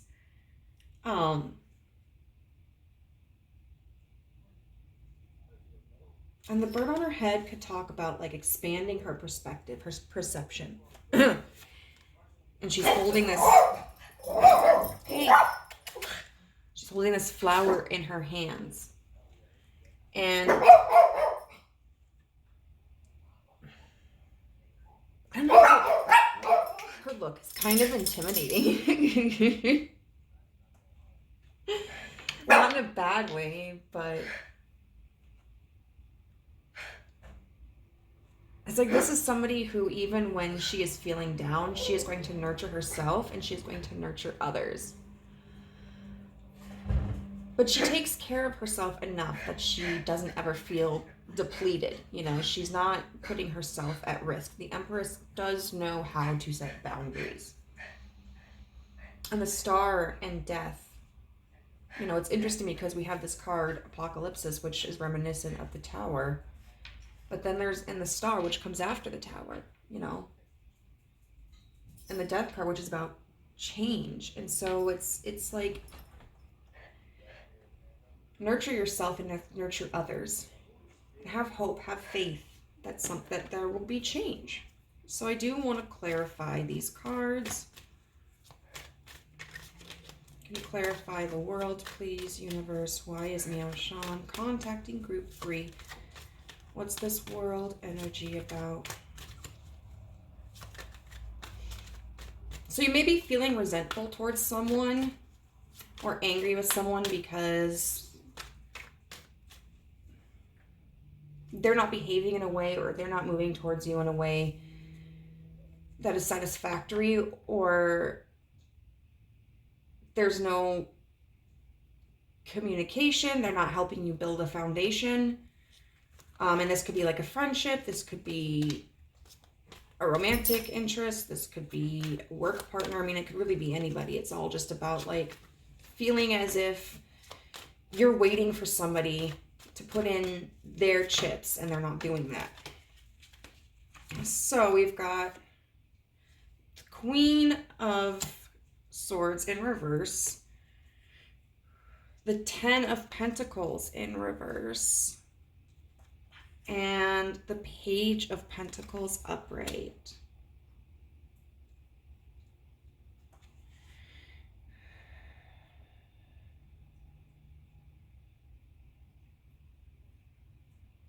So it's kind of like, you know, now is a time to close out this cycle of feeling as if you aren't going to receive. The Queen of Swords in reverse is somebody who is very mentally closed off. She can be a very critical person. She can be kind of domineering too. Like she may feel that she has to take things under control to, you know, nothing's going to get done right if I don't do it myself kind of mentality. She may also be mentally closed off to the idea of having success in this connection or in others. And that she's just kind of destined to experience a sense of poverty. And not necessarily in a literal sense, but in the sense of the kind of relationship that she's looking for. But it's time to put that aside because we have the Page of Pentacles here, which is all about moving forward and allowing yourself to invest in something new. You know, the Page of Pentacles may have gone through hardships and may have stumbled, but she is ready to take on the journey. And she's ready to pursue what it is that she wants. You know, and we see we have these foxes down here. And foxes could mean, you know, like trickery and deceit, but they can also just be somebody who's clever, you know, and playful. And it's interesting because this card always makes me think of a halo in the background. And so we've got like these halos. And so I think that's calling for you to clear your mind and to free your mind of restrictions. And then we've got the Knight of Pentacles in reverse. Can you clarify this, Spirit? Well, Miao-Shan, can you clarify this Knight of Pentacles, the message that, you know, why you're trying to contact Group 3?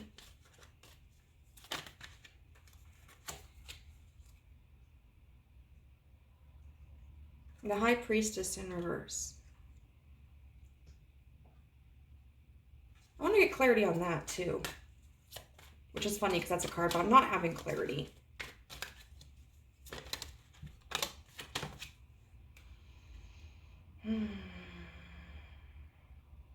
The Eight of Swords upright.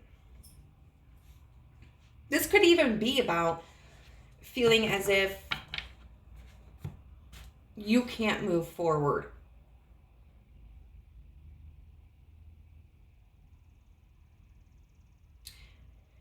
Because you don't know. I feel like something may feel like it's in limbo and you're not sure if it's time to move on.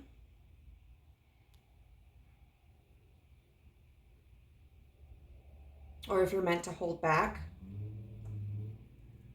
And it's keeping you blinded in this prison with this Eight of Swords, you know, so much mental energy where it's just kind of blocking your understanding.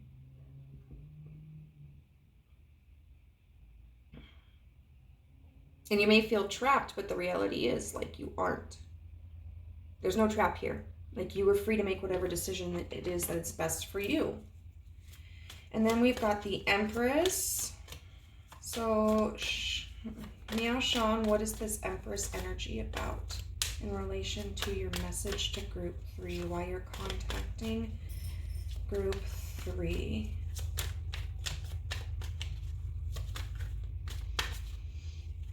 Why are you trying to contact group 3 with this?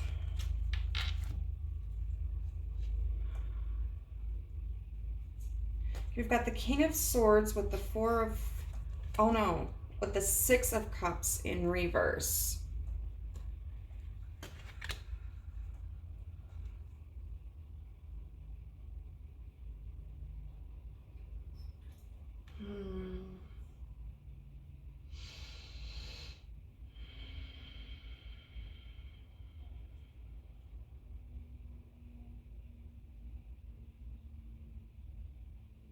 It's interesting, we have the Queen of Swords over here and the King of Swords. So you might be dealing with a divine counterpart.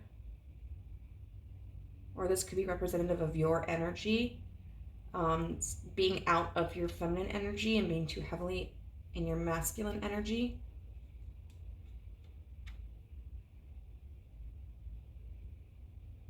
The 6 of Cups in reverse can talk about being stuck in the past.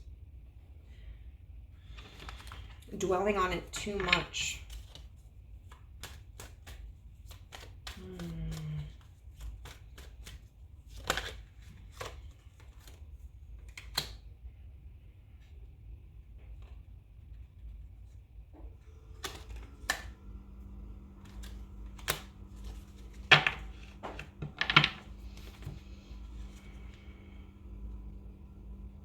Judgment and the 8 of Cups.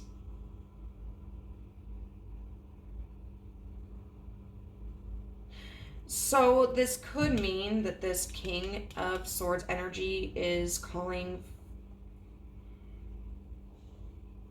for you as part of nurturing yourself to walk away from something. You know, you have to use your best judgment. You have to decide what is right for you. And this may involve walking away from someone else. This could also mean walking away from a certain pattern that you've experienced in the past. Like if this is a romantic interest, it could mean that walking away from codependency. So actively choosing to monitor your emotions, and when you notice yourself maybe getting anxious or possessive or insecure, working on, you know, those questions of like, why am I feeling this way? What can I do about this? Because, you know, maybe you value this partner so much and you don't want the connection to end, and you recognize that maybe they're not responsible for how you're feeling, and in many ways they're a wonderful partner. And so in order to maintain a healthy relationship and keep it stable, you have to make the decision to walk away from those negative emotions and to really build yourself up. But again, you know, these cards we're talking about not necessarily forgiving someone for their sake, but for your own. So this is a time where you do have to do what's best for you. And a Star with the Death card.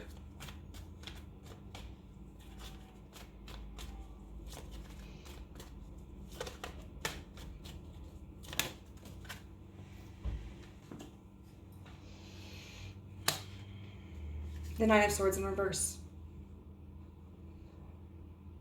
Letting go of the fear, knowing that you don't have to be afraid, you don't have to be concerned, that something is going to change. And if this is involving another person, that means that something within this connection is going to change. Or it could also mean if you choose to step away from this, there'll be another opportunity that comes. And we've got the Two of Pentacles here with the Queen of Pentacles in reverse and the Six of Pentacles upright. So I kind of feel like that's telling you, make sure there's a balance.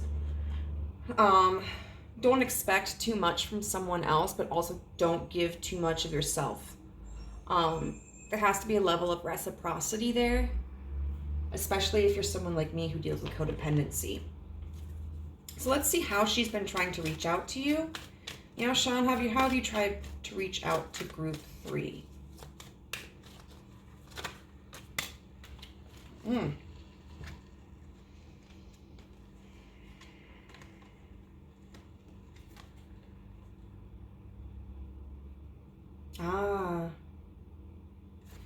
We've got the Nine of Cups in reverse with the Three of Pentacles and the Emperor. So you may be somebody who is used to taking charge and actually I'm going to put the Nine of Cups here.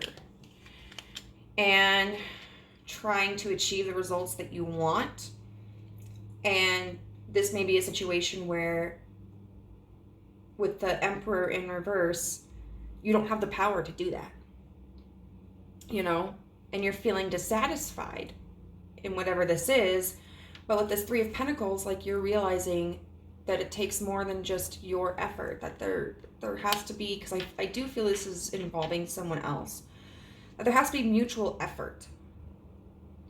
And you can't force anybody to do something, because the Three of Pentacles is about collaboration, it's about partnership, it's about working together. And so how she's communicating through you is showing you through your like dissatisfaction and demonstrating to you the fact that like anything that you've tried to do to move this along in the direction that you want hasn't been successful. Okay, so how else are you communicating with pile 3, Miaosha?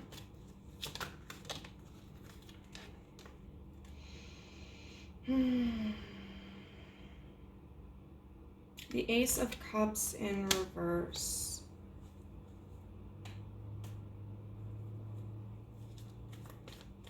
Let me get some clarity on that.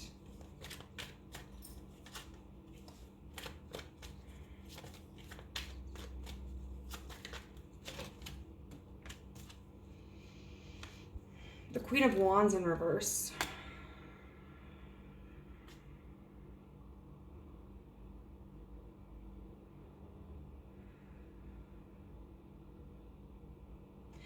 I think she's communicating through you, to you through your emotions. And we're seeing that a lot with the Nine of Cups here and now the Ace of Cups. Whatever type of connection this is, whether this is familial, platonic, romantic, it's likely that you don't feel confident enough to make an emotional offer. Whether it's to this person, or even moving into a new connection to make an emotional offer. So like say you're new to town and you're looking for friends and you've met some people and at first they seem cool, but all of a sudden they start like being really scattered with their communication and they're not inviting you out to things or they're standing you up.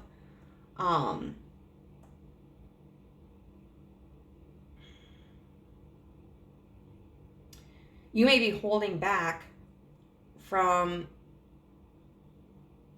expressing your feelings or trying to get even more emotionally connected with them because you're waiting to see like what happens. If you don't move, what happens? If this is about like a prospective partner, I think Kuan Yin is encouraging you to hold. There's like this hesitancy that she's communicating through, well, to you through. And it could be this hesitancy to make an emotional offering to this person, or it could be hesitancy on moving away and trying to find another romantic connection. How else are you trying to communicate with group 3?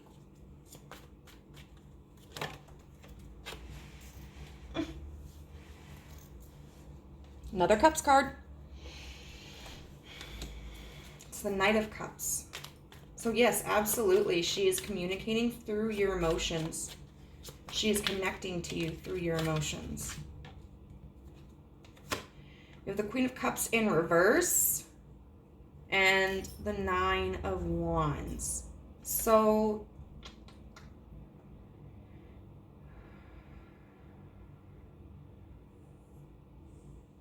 I think she is encouraging you to move in the way that is least emotionally taxing for you. if walking away from this person,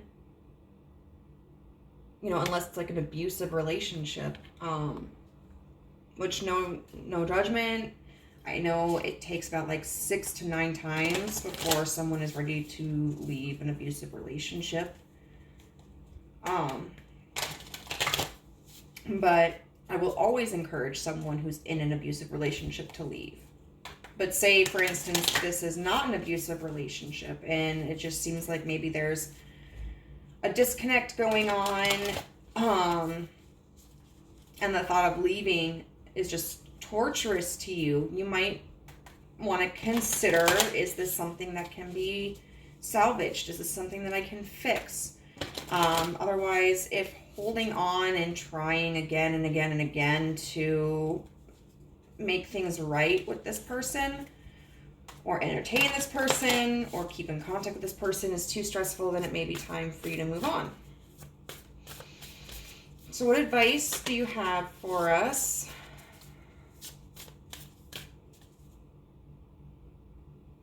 I think she's also connecting through the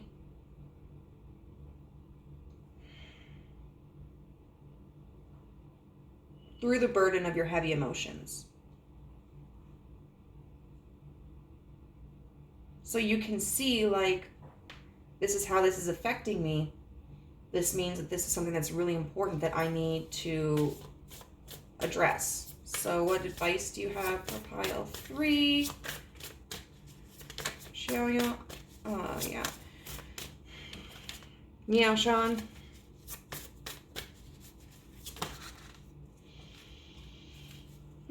So this says 5, Wisdom of the Magi, mental clarity, but it's in reverse. And I'm going to read that straight from the book. I would say that this is talking about how you may be experiencing like the High Priestess in reverse. You know, and the High Priestess in reverse kind of makes me think of this Wisdom of the Magi in reverse, almost like it would also be a counterpart. So the other person might not be mentally clear either.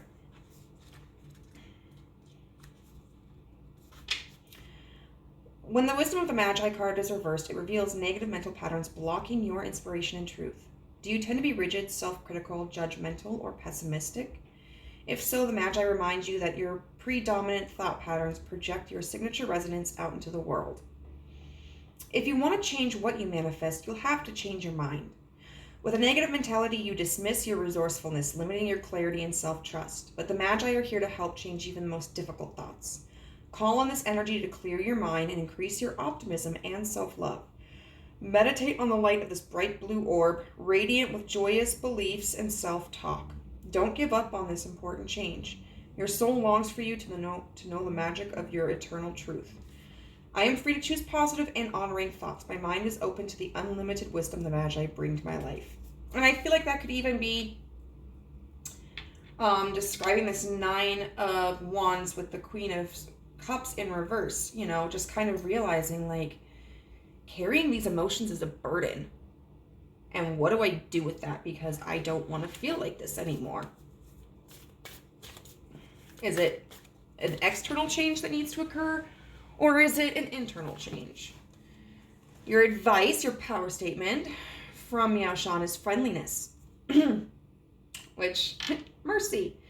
Whenever I smile, I make somebody's day better. What a cool way to buy happiness for free. Today, I will remember what an awesome power I hold, and I'll take joy by improving lives simply by giving away grins like crazy. Note, in a pinch, money will also work. So, you guys know what's going to be best for you, and I do think that you have an abundance of options, and that whatever path you feel is right for you, that's what you should do. But I would almost kind of say that Meow Shan is asking you to take another look at what's going on here, you know, and choosing before making kind of any decision to try to facilitate mental clarity. Reach out to your inner self, reach out to the world.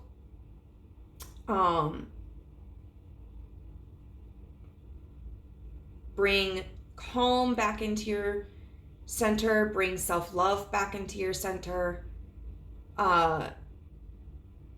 and just friendliness card to potentially keep contact with this person. You know, maybe not so much that you're giving an abundance if they're not giving anything, but keeping this door open so that, like, if this is somebody who hasn't been present for a while and you're just frustrated with that, you know, keeping the door open so that if they pop back in, you know, you can just be like, hey, how's it going? You know, and not harboring that anger and that resentment. So we have symbols for how you know that Meow Shan is connecting with you. We have a set of keys. So this could talk about finding keys. It could also talk about, like, if you move somewhere, like maybe maybe you'll get a new apartment, or maybe this person will ask you to move in. I don't know. We have a music note. So you might hear messages from her through music. We also have Monet. So I think when you start experiencing feelings of abundance, that's her communicating to you. Or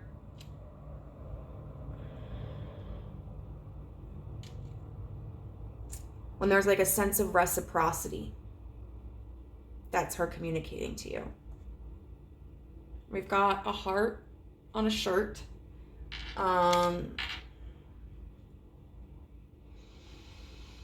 So heart patterns on clothing may be significant. It also makes me think of someone wearing their heart on their sleeve. And then flowers. So flowers may be significant. Blue flowers may be significant. Spring could be significant. So it looks like there could be auditory experiences that you encounter, and visual and physical experiences you could encounter. Group number 3, this is what I have for you today. I hope that it was useful for you. If it was, I would love to hear your comments about how in the comment section down below. If you could please like this video, I would greatly appreciate it. It helps me get more exposure. And if you haven't joined our family yet and would like to, you can do so by clicking the subscribe button and the notification bell so you'll find out whenever I upload a new video. And I am offering personal readings. If you're interested, just message me. Contact information is in the description box below. Bye. Hello, pile number 4. If you chose the mason jar filled with these beautiful blue flowers, then this is going to be a reading for you on which female entity is attempting to make contact with you. Oh my God, I tell you what, this has been a week. I had to take a few days off from when I filmed the first 3. My period was just kicking my butt. Like, it took all my energy. And then I've been getting ready for my mom because she's coming into town this weekend. But here we are.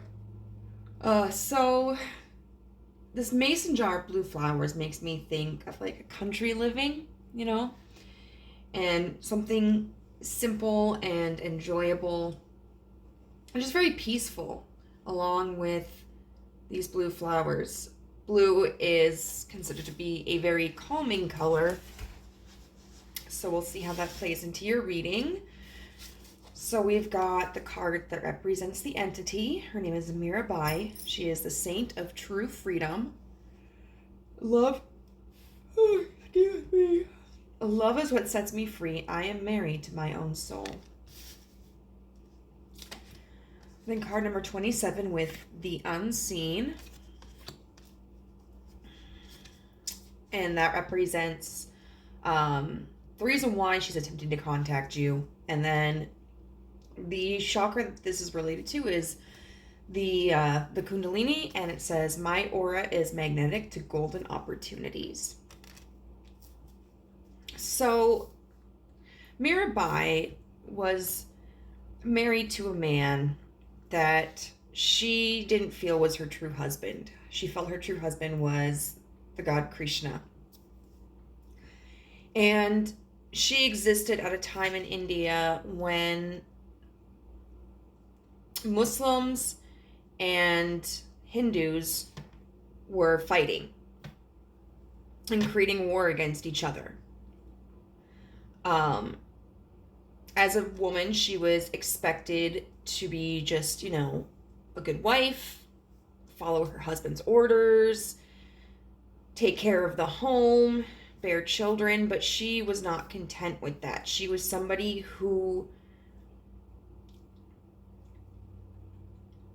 felt called in a certain path. From my understanding, she did some poetry, and she just felt very strongly about her connection with the divine and the fact that anybody, no matter if, what their sex was, what their religion was, or what their caste system was, could be connected to the divine. And the caste system,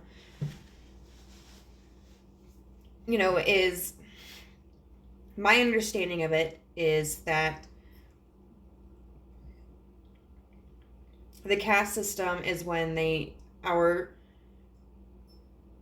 karma for our entire life is totaled upon our death and then entrance into a new life.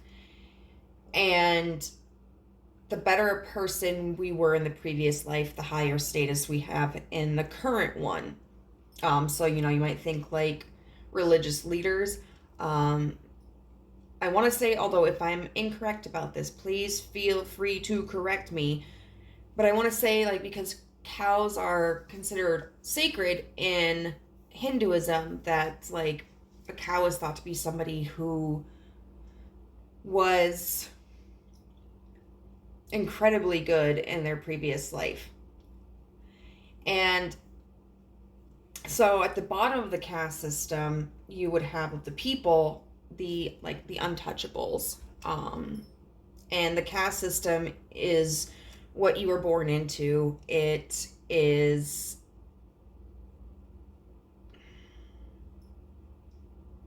very static. You cannot progress. You can't go from an untouchable to whatever the next step is. Now, I know a long time ago, years ago, India, from my understanding, eliminated the caste system. But, of course, that's something that's so deeply embedded in a culture and in a religion, So I imagine it's still something that's really hard to get rid of. But Mirabai just defied all of these expectations. And she embodies this true sense of independence. In spite of what other people had wanted from her and wanted her to be and wanted her to do, she stuck true to her own path. She stuck true to her own heart and moved mountains. It's so easy to fall under peer pressure and try to assimilate and integrate, but if it's to a point of where we are becoming an inauthentic person, then it's not doing us any service. And, it talks about love is what sets me free. If you are behaving in a way where you are just appealing to the mass, at the end of the day, your very core is going to be unhappy. But if you are true to yourself, there may be times when life is still shitty, I don't know, in middle school, I was teased relentlessly, and that didn't get better because I was myself. It got worse for a while, but as I got older and I continued to be myself, I attracted people who appreciated me for me, And so the payoff wasn't immediate, but it was important in the long run. And then we have the unseen. Now this is really interesting because this eye, aside from it being green and her eye being brown, like, look at how similar their eye shape is and, like, how it's looking. The Unseen talks about, interestingly enough, the spirit world and our connection to it, the divine. And so it appears that she's trying to contact you because of your connection to the divine. Now, it could be that there are some spiritual gifts that she wants you to explore, or it could just be that she wants you to develop that closer relationship. I'm so sorry. With the universe. You know, almost like she's coming in and saying, I know that it seems more logical to adjust yourself according to the standards of other people, but I promise you, as somebody who has lived the way that I am telling you to live, it's best to be your own person, and it's best to connect with the universe. You may be struggling to access your intuition, almost like there's just a block there.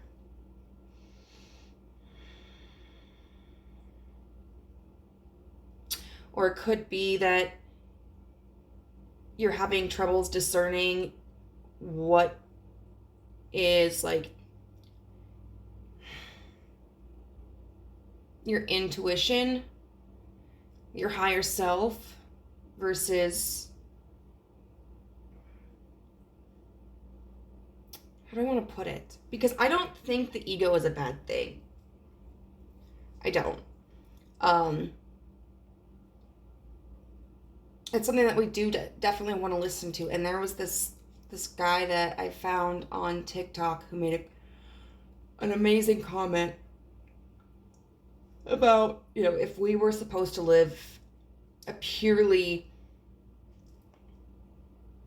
spiritual existence, then there was no need for us to be here. You know, we're supposed to have a human experience. But I think you can be struggling to figure out, like, if you're understanding the universe, if you're trying to, like, connect with it, or, you know, which direction should I go?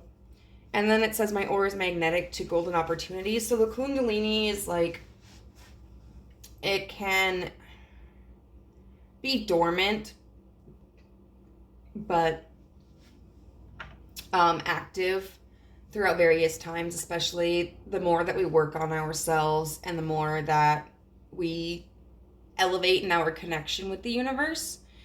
And it's kind of like going Super Saiyan, I guess, as well. Like from Dragon Ball Z, you know?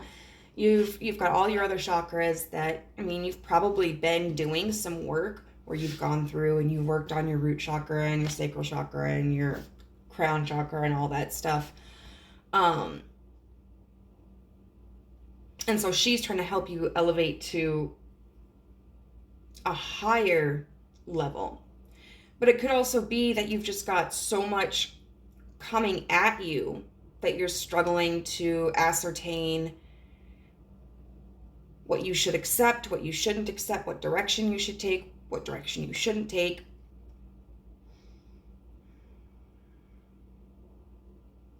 But what all of these three cards really signify is that it's necessary to believe in yourself.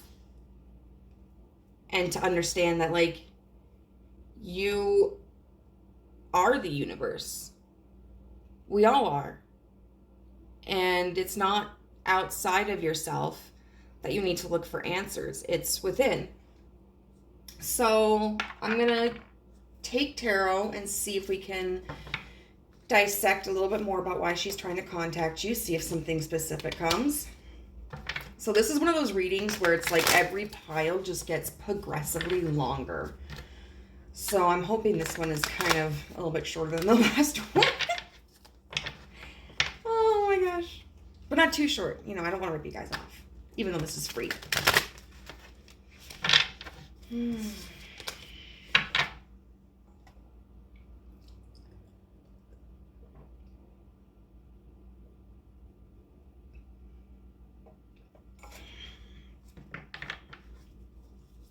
why is Mirabai trying to contact group 4?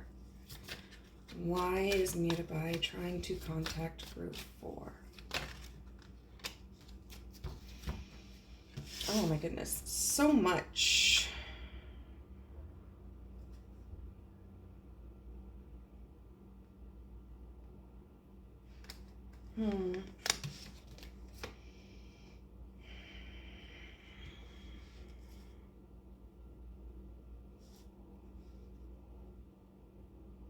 Yeah, this is really interesting. Okay, so we have the sun.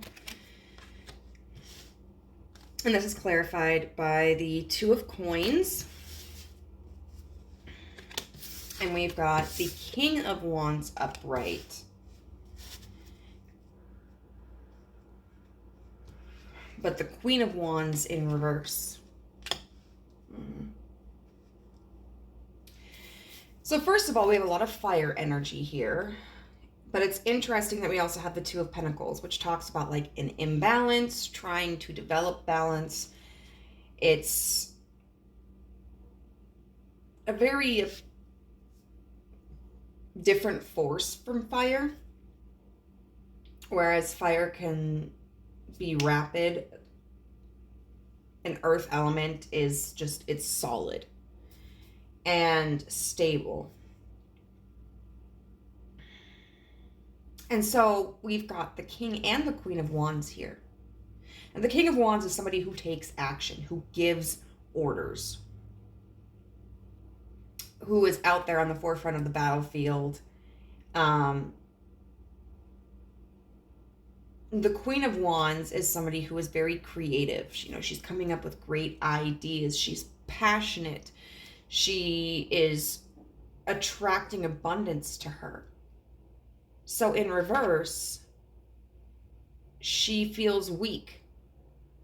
She feels like her light is dimmed.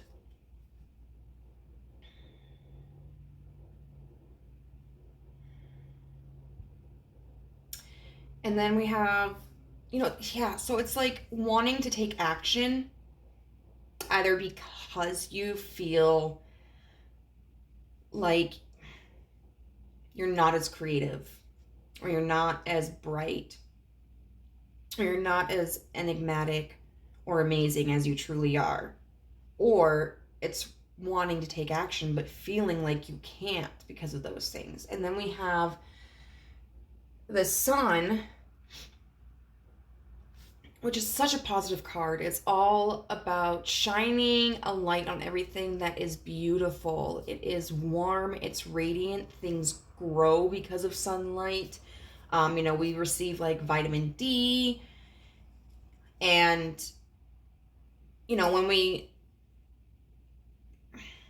for those of us who go through like the 4 seasons, or for like, if you're really up north in like northern Alaska or northern Norway, maybe Denmark, and you go through these long periods of no sunlight, or where we are in the Midwest, and have the 4 seasons, when the days aren't as long, we struggle sometimes with seasonal affective disorder, or like, seasonal depression. And once the sun starts to come back out more often, once the days get longer, that can lift. But it's almost like this is you trying to temper your expectations, wanting to be excited, but not too excited. So there's a fire here, there's a drive, there's a passion, but there's also this hesitancy. And I want to see what that's about. Like, what is this energy?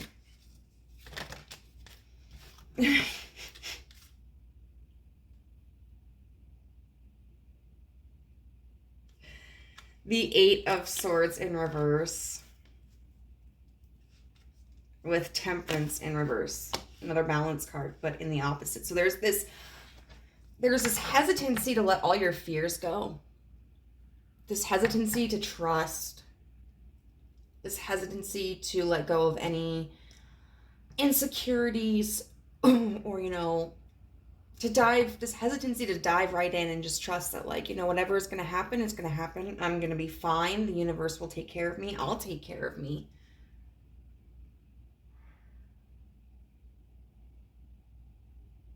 I kind of want to see what's the relationship between this King of Wands and this Queen of Wands in reverse. Like, are both of these cards you, or... Oh... The Four of Wands in reverse.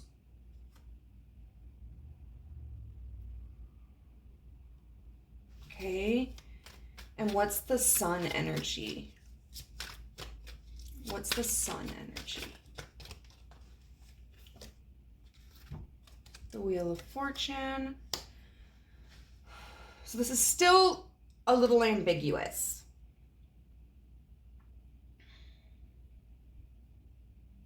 And that might be intentional. Look how much red we have here, though. But the Four of Wands could talk in reverse about a separation. So it could be a separation from the King of Wands and then the Queen of Wands. Both of those representing a person. Because a lot of times the Four of Wands is... Wait a minute. I'm looking at this upside down. Okay, Six of Wands. You'd think I would know. Okay, anyway. Failure. That's what this is afraid of. This is a fear of, sometimes I detest Roman numerals because I should be able to tell that, hey, that V is upside down, so it's not 4, but whatever. So it's a fear of failure. The sun, the sun, it seems, is this energy of the Wheel of Fortune, which talks about, like, and this is, look at this, you know, the 3 fates and how they've got the thread of fate. You know, almost like if you're going through a dark period where maybe there's been a breakup, or maybe you're struggling with a project, or you just don't feel like you're at this point in your life that you wanted to be. There's this feeling of, you know, okay, at some point I'll be able to breathe. At some point something will work out. Because there's a part of you that, like, really knows, hey,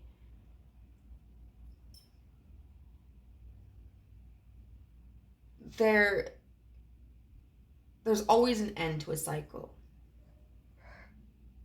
Like, there are going to be positive things, and then there will be negative things, but then positive things will come back. Can you further clarify this Eight of Swords energy?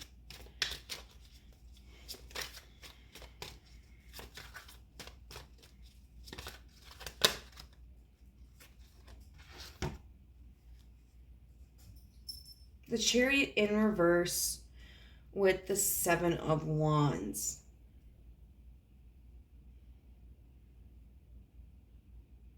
Okay.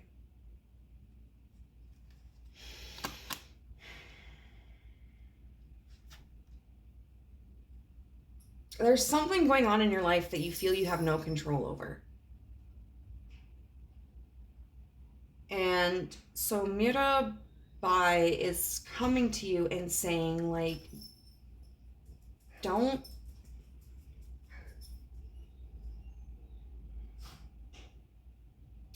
get so defensive about not being able to go down the path that you're trying to go down right now. Because the Chariot in reverse is somebody who is maybe not sure which direction to take, or the Chariot, like,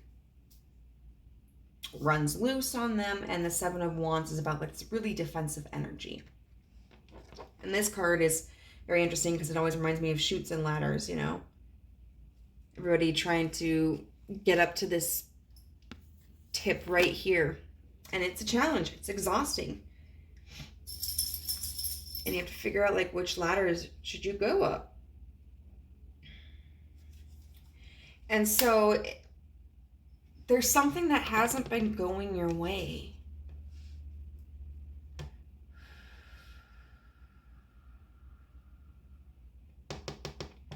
And she's coming to you to try to tell you that it's happening like this for a reason.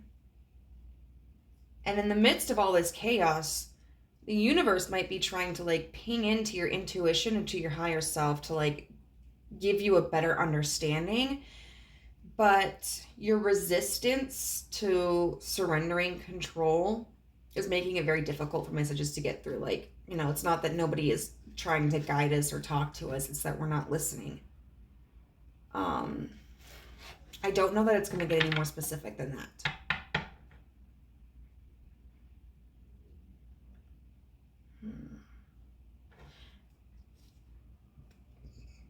Okay, so what advice does Mirabai have for us?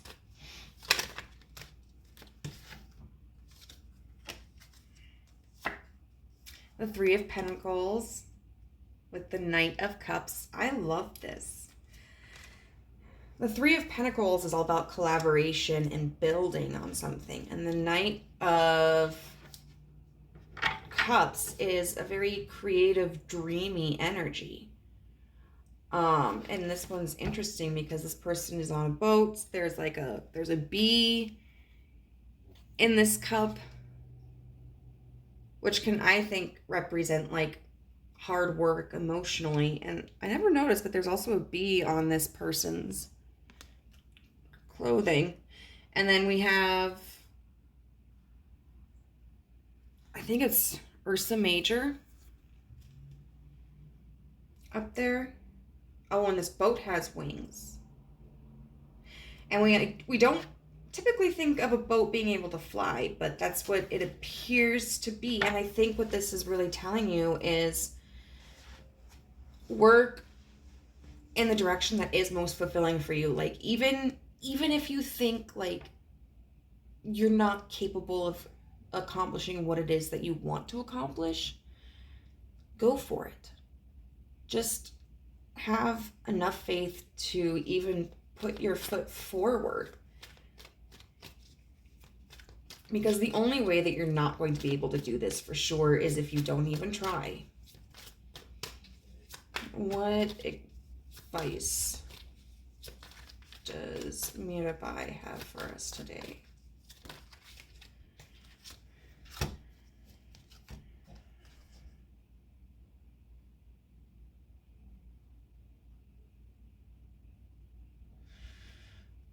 We have the Eight of Pentacles and the Lovers in reverse.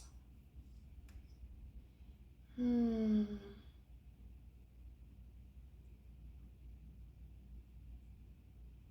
going to get like one more card to clarify.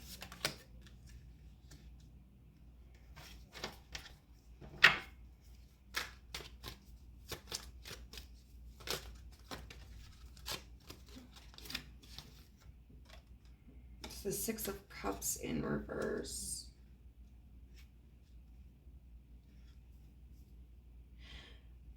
I feel like this is saying, you know, even when it seems as if there's no clear direction or path, continue to work.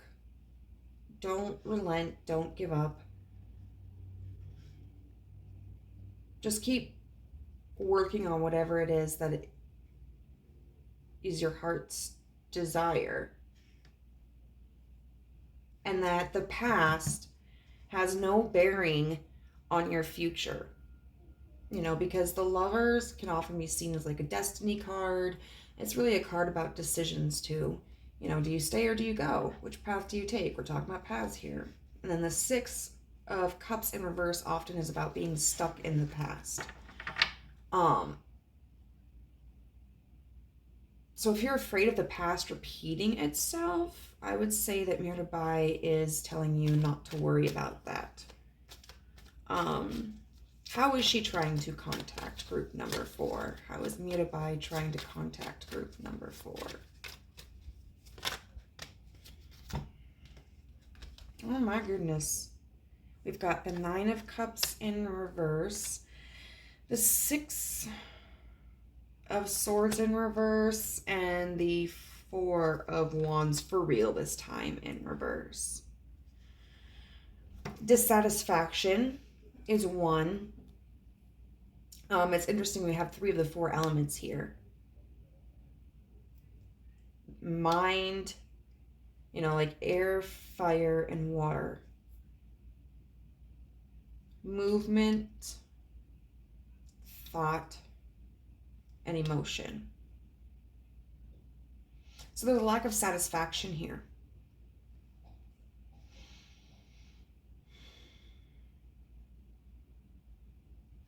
Because you haven't been able to find success beyond this failure yet, or what you perceive as failure. And I think she's really kind of poking and prodding at that, not to make you feel ashamed or upset or insecure, but when we're feeling frustrated or downtrodden, disappointed, that's an indication that, hey, something isn't aligning with me. Like, this isn't the outcome that I wanted. And I think this is an attempt to kind of nudge you towards what it is that this Knight of Cups is all about. Whatever creative energy really does inspire you. How else is Mutabai trying to contact group number 4?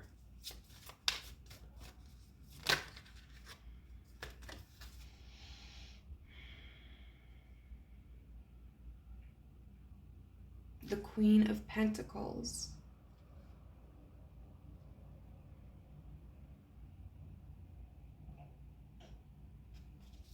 I'm gonna get another reading on this, but there could be a strong feminine presence in your life that has been offering you support.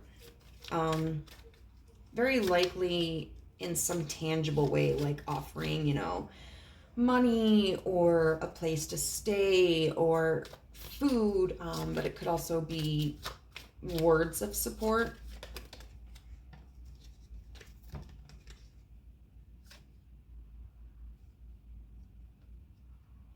Yeah. The 3 of Wands with the 9 of Pentacles. Expanding into your own sense of stability.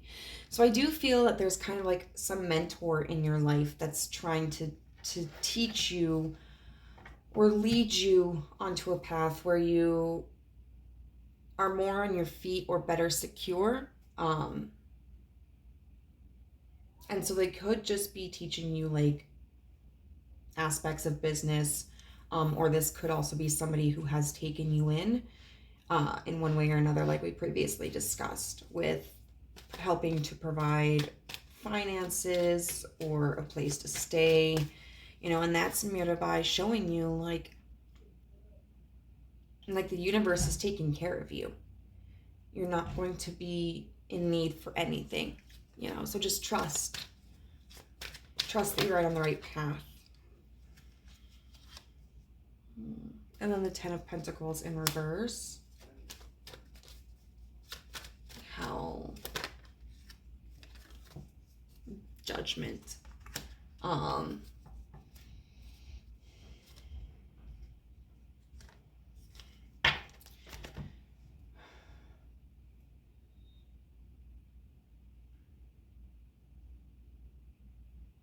I think she's also reaching out to you through your concept of stability. Maybe you've had poor... Ooh, what are these cards?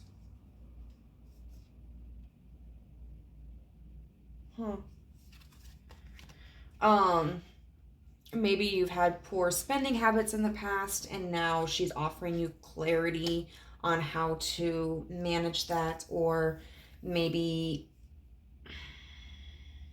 you were taking like a lot of time off from work without PTO.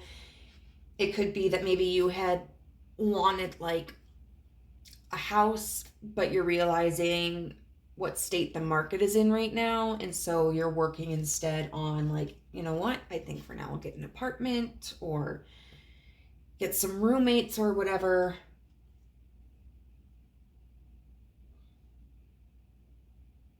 Yeah. So I think that's how she's trying to connect to you. You know, she's definitely wanting to merge your sense of practicality with also your emotional fulfillment, because you can have both, you know. What advice does Mirabai have for pile 4 today? I can't take all those. What advice does Mirabai have for pile 4 today? Ooh, Angels of the 7 Chakras, Power, Truth, and Connection, which is interesting because that makes me think of the Kundalini. And then 23, Thought Vibrations, Resonant Choices, and Signature Signals. So we'll look at 35.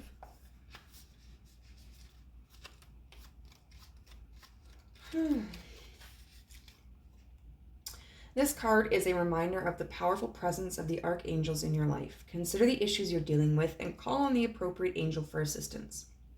When this card is upright, it speaks of the angels of the upper 4 chakras. Uriel, 7th or crown chakra, brings greater connection with spirit. If you're working on mediumship or developing your intuition, turn to this powerful force. Metatron, 6th or third eye chakra, record keeping and ruler of clear thinking. He will enlighten your mind and help you with cognitive pursuits. Gabriel, 5th or throat chakra, rules communication of all sorts. Call on him for guidance in careers in media and writing. He can also assist you in changing your self-talk. And then Raphael, 4th or heart chakra. Called the miracle worker, he brings healing to both emotional and physical issues. If you're recovering from some romantic wound, call upon his powerful energy. The affirmation is, my chakras are open to their perfect, healthy, vital state. Angels bring healing and balance to my body, mind, and spirit. And so it appears like you've gotten the bottom 3, you know, your sacral, your solar, and your root chakras, like, established. And now it's time to work on the higher levels of your needs and of your energy. And then 23.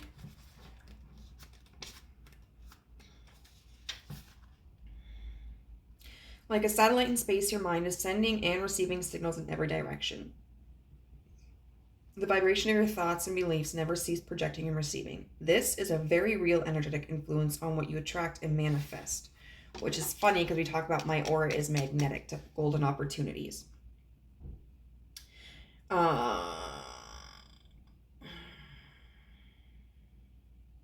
powerful force in your present and future happiness. It's easy to say that your cognitive patterns create your reality. But how much do you really think about your ongoing thought process? This card is telling you that you now have the power to bring much more positivity and self-love into your thinking. In fact, your mental power is growing more than ever. Consciously send out clear and attractive signature signals, and the world will return your loving messages to you. I always have power over my thoughts. I release negative thinking and choose to trust in my resourcefulness and to have faith in my soul.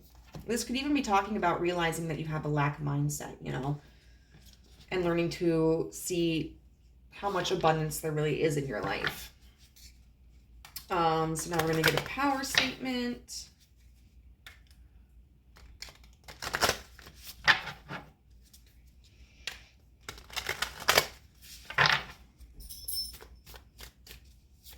All right, Miss Mirabai, what would you like to say to group 4?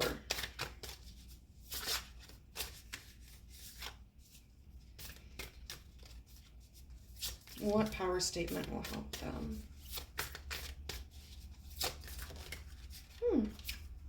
Love. Love is a many-splendored thing. Today I will notice and appreciate at least 3 of those splendors, like the fact that puppies make me feel like a parent, or the surge of self-congratulation I feel when I sink a 3-point trash basket shot on the first try. Or how about the chills I get when singing along to blank name of song? You know the one. So definitely this is, if you're feeling kind of frustrated or stuck, this is really talking about find ways to enjoy your life. You know, make it intentional in observing and identifying positive experiences. And it can be about yourself, it can be about the world, it can be about other people. But when you start to intentionally focus on the good things, that really is helping to release chemicals in your brain that make you happier, you know? So it's definitely worth it. We've got, let's see, what do we have? What signs will we see? I think we've gotten the money bags in almost every pile. So a money bag or dollar bills or coins could be significant if you see that. That could be an indication that Mirabai is trying to contact you about your car's extended warranty. Kind of reminding you about like, hey, you're abundant. Remember. We've got windmills, Moulin Rouge. So Moulin Rouge may be significant, you know, the song or the movie or the play. Windmills could also signify like similar to a Wheel of Fortune kind of energy, but it's also a sustainable resource, you know. I mean, it's not the most powerful resource out there because wind isn't always at the same speed. But it is a healthy and renewable resource. We've got the anchor, so that might be an image or a word that you start to experience a lot that's showing like when she's trying to reach you and that she's there with you about like your stability. And then also, this heart on a shirt. So you may be seeing a lot of hearts, especially on clothing. But group number 4, that is what I have for you today. I hope that it was useful. If it was, I would love to hear how in the comment section down below. If you could please like this video, I would appreciate it. It'll help me get more views. If you haven't joined our family already and you'd like to, you can do so by clicking the subscribe button and the notification bell so as to be alerted to whenever I upload a new video. And if you're interested in a personal reading with me, my contact information is in the description box below. Bye.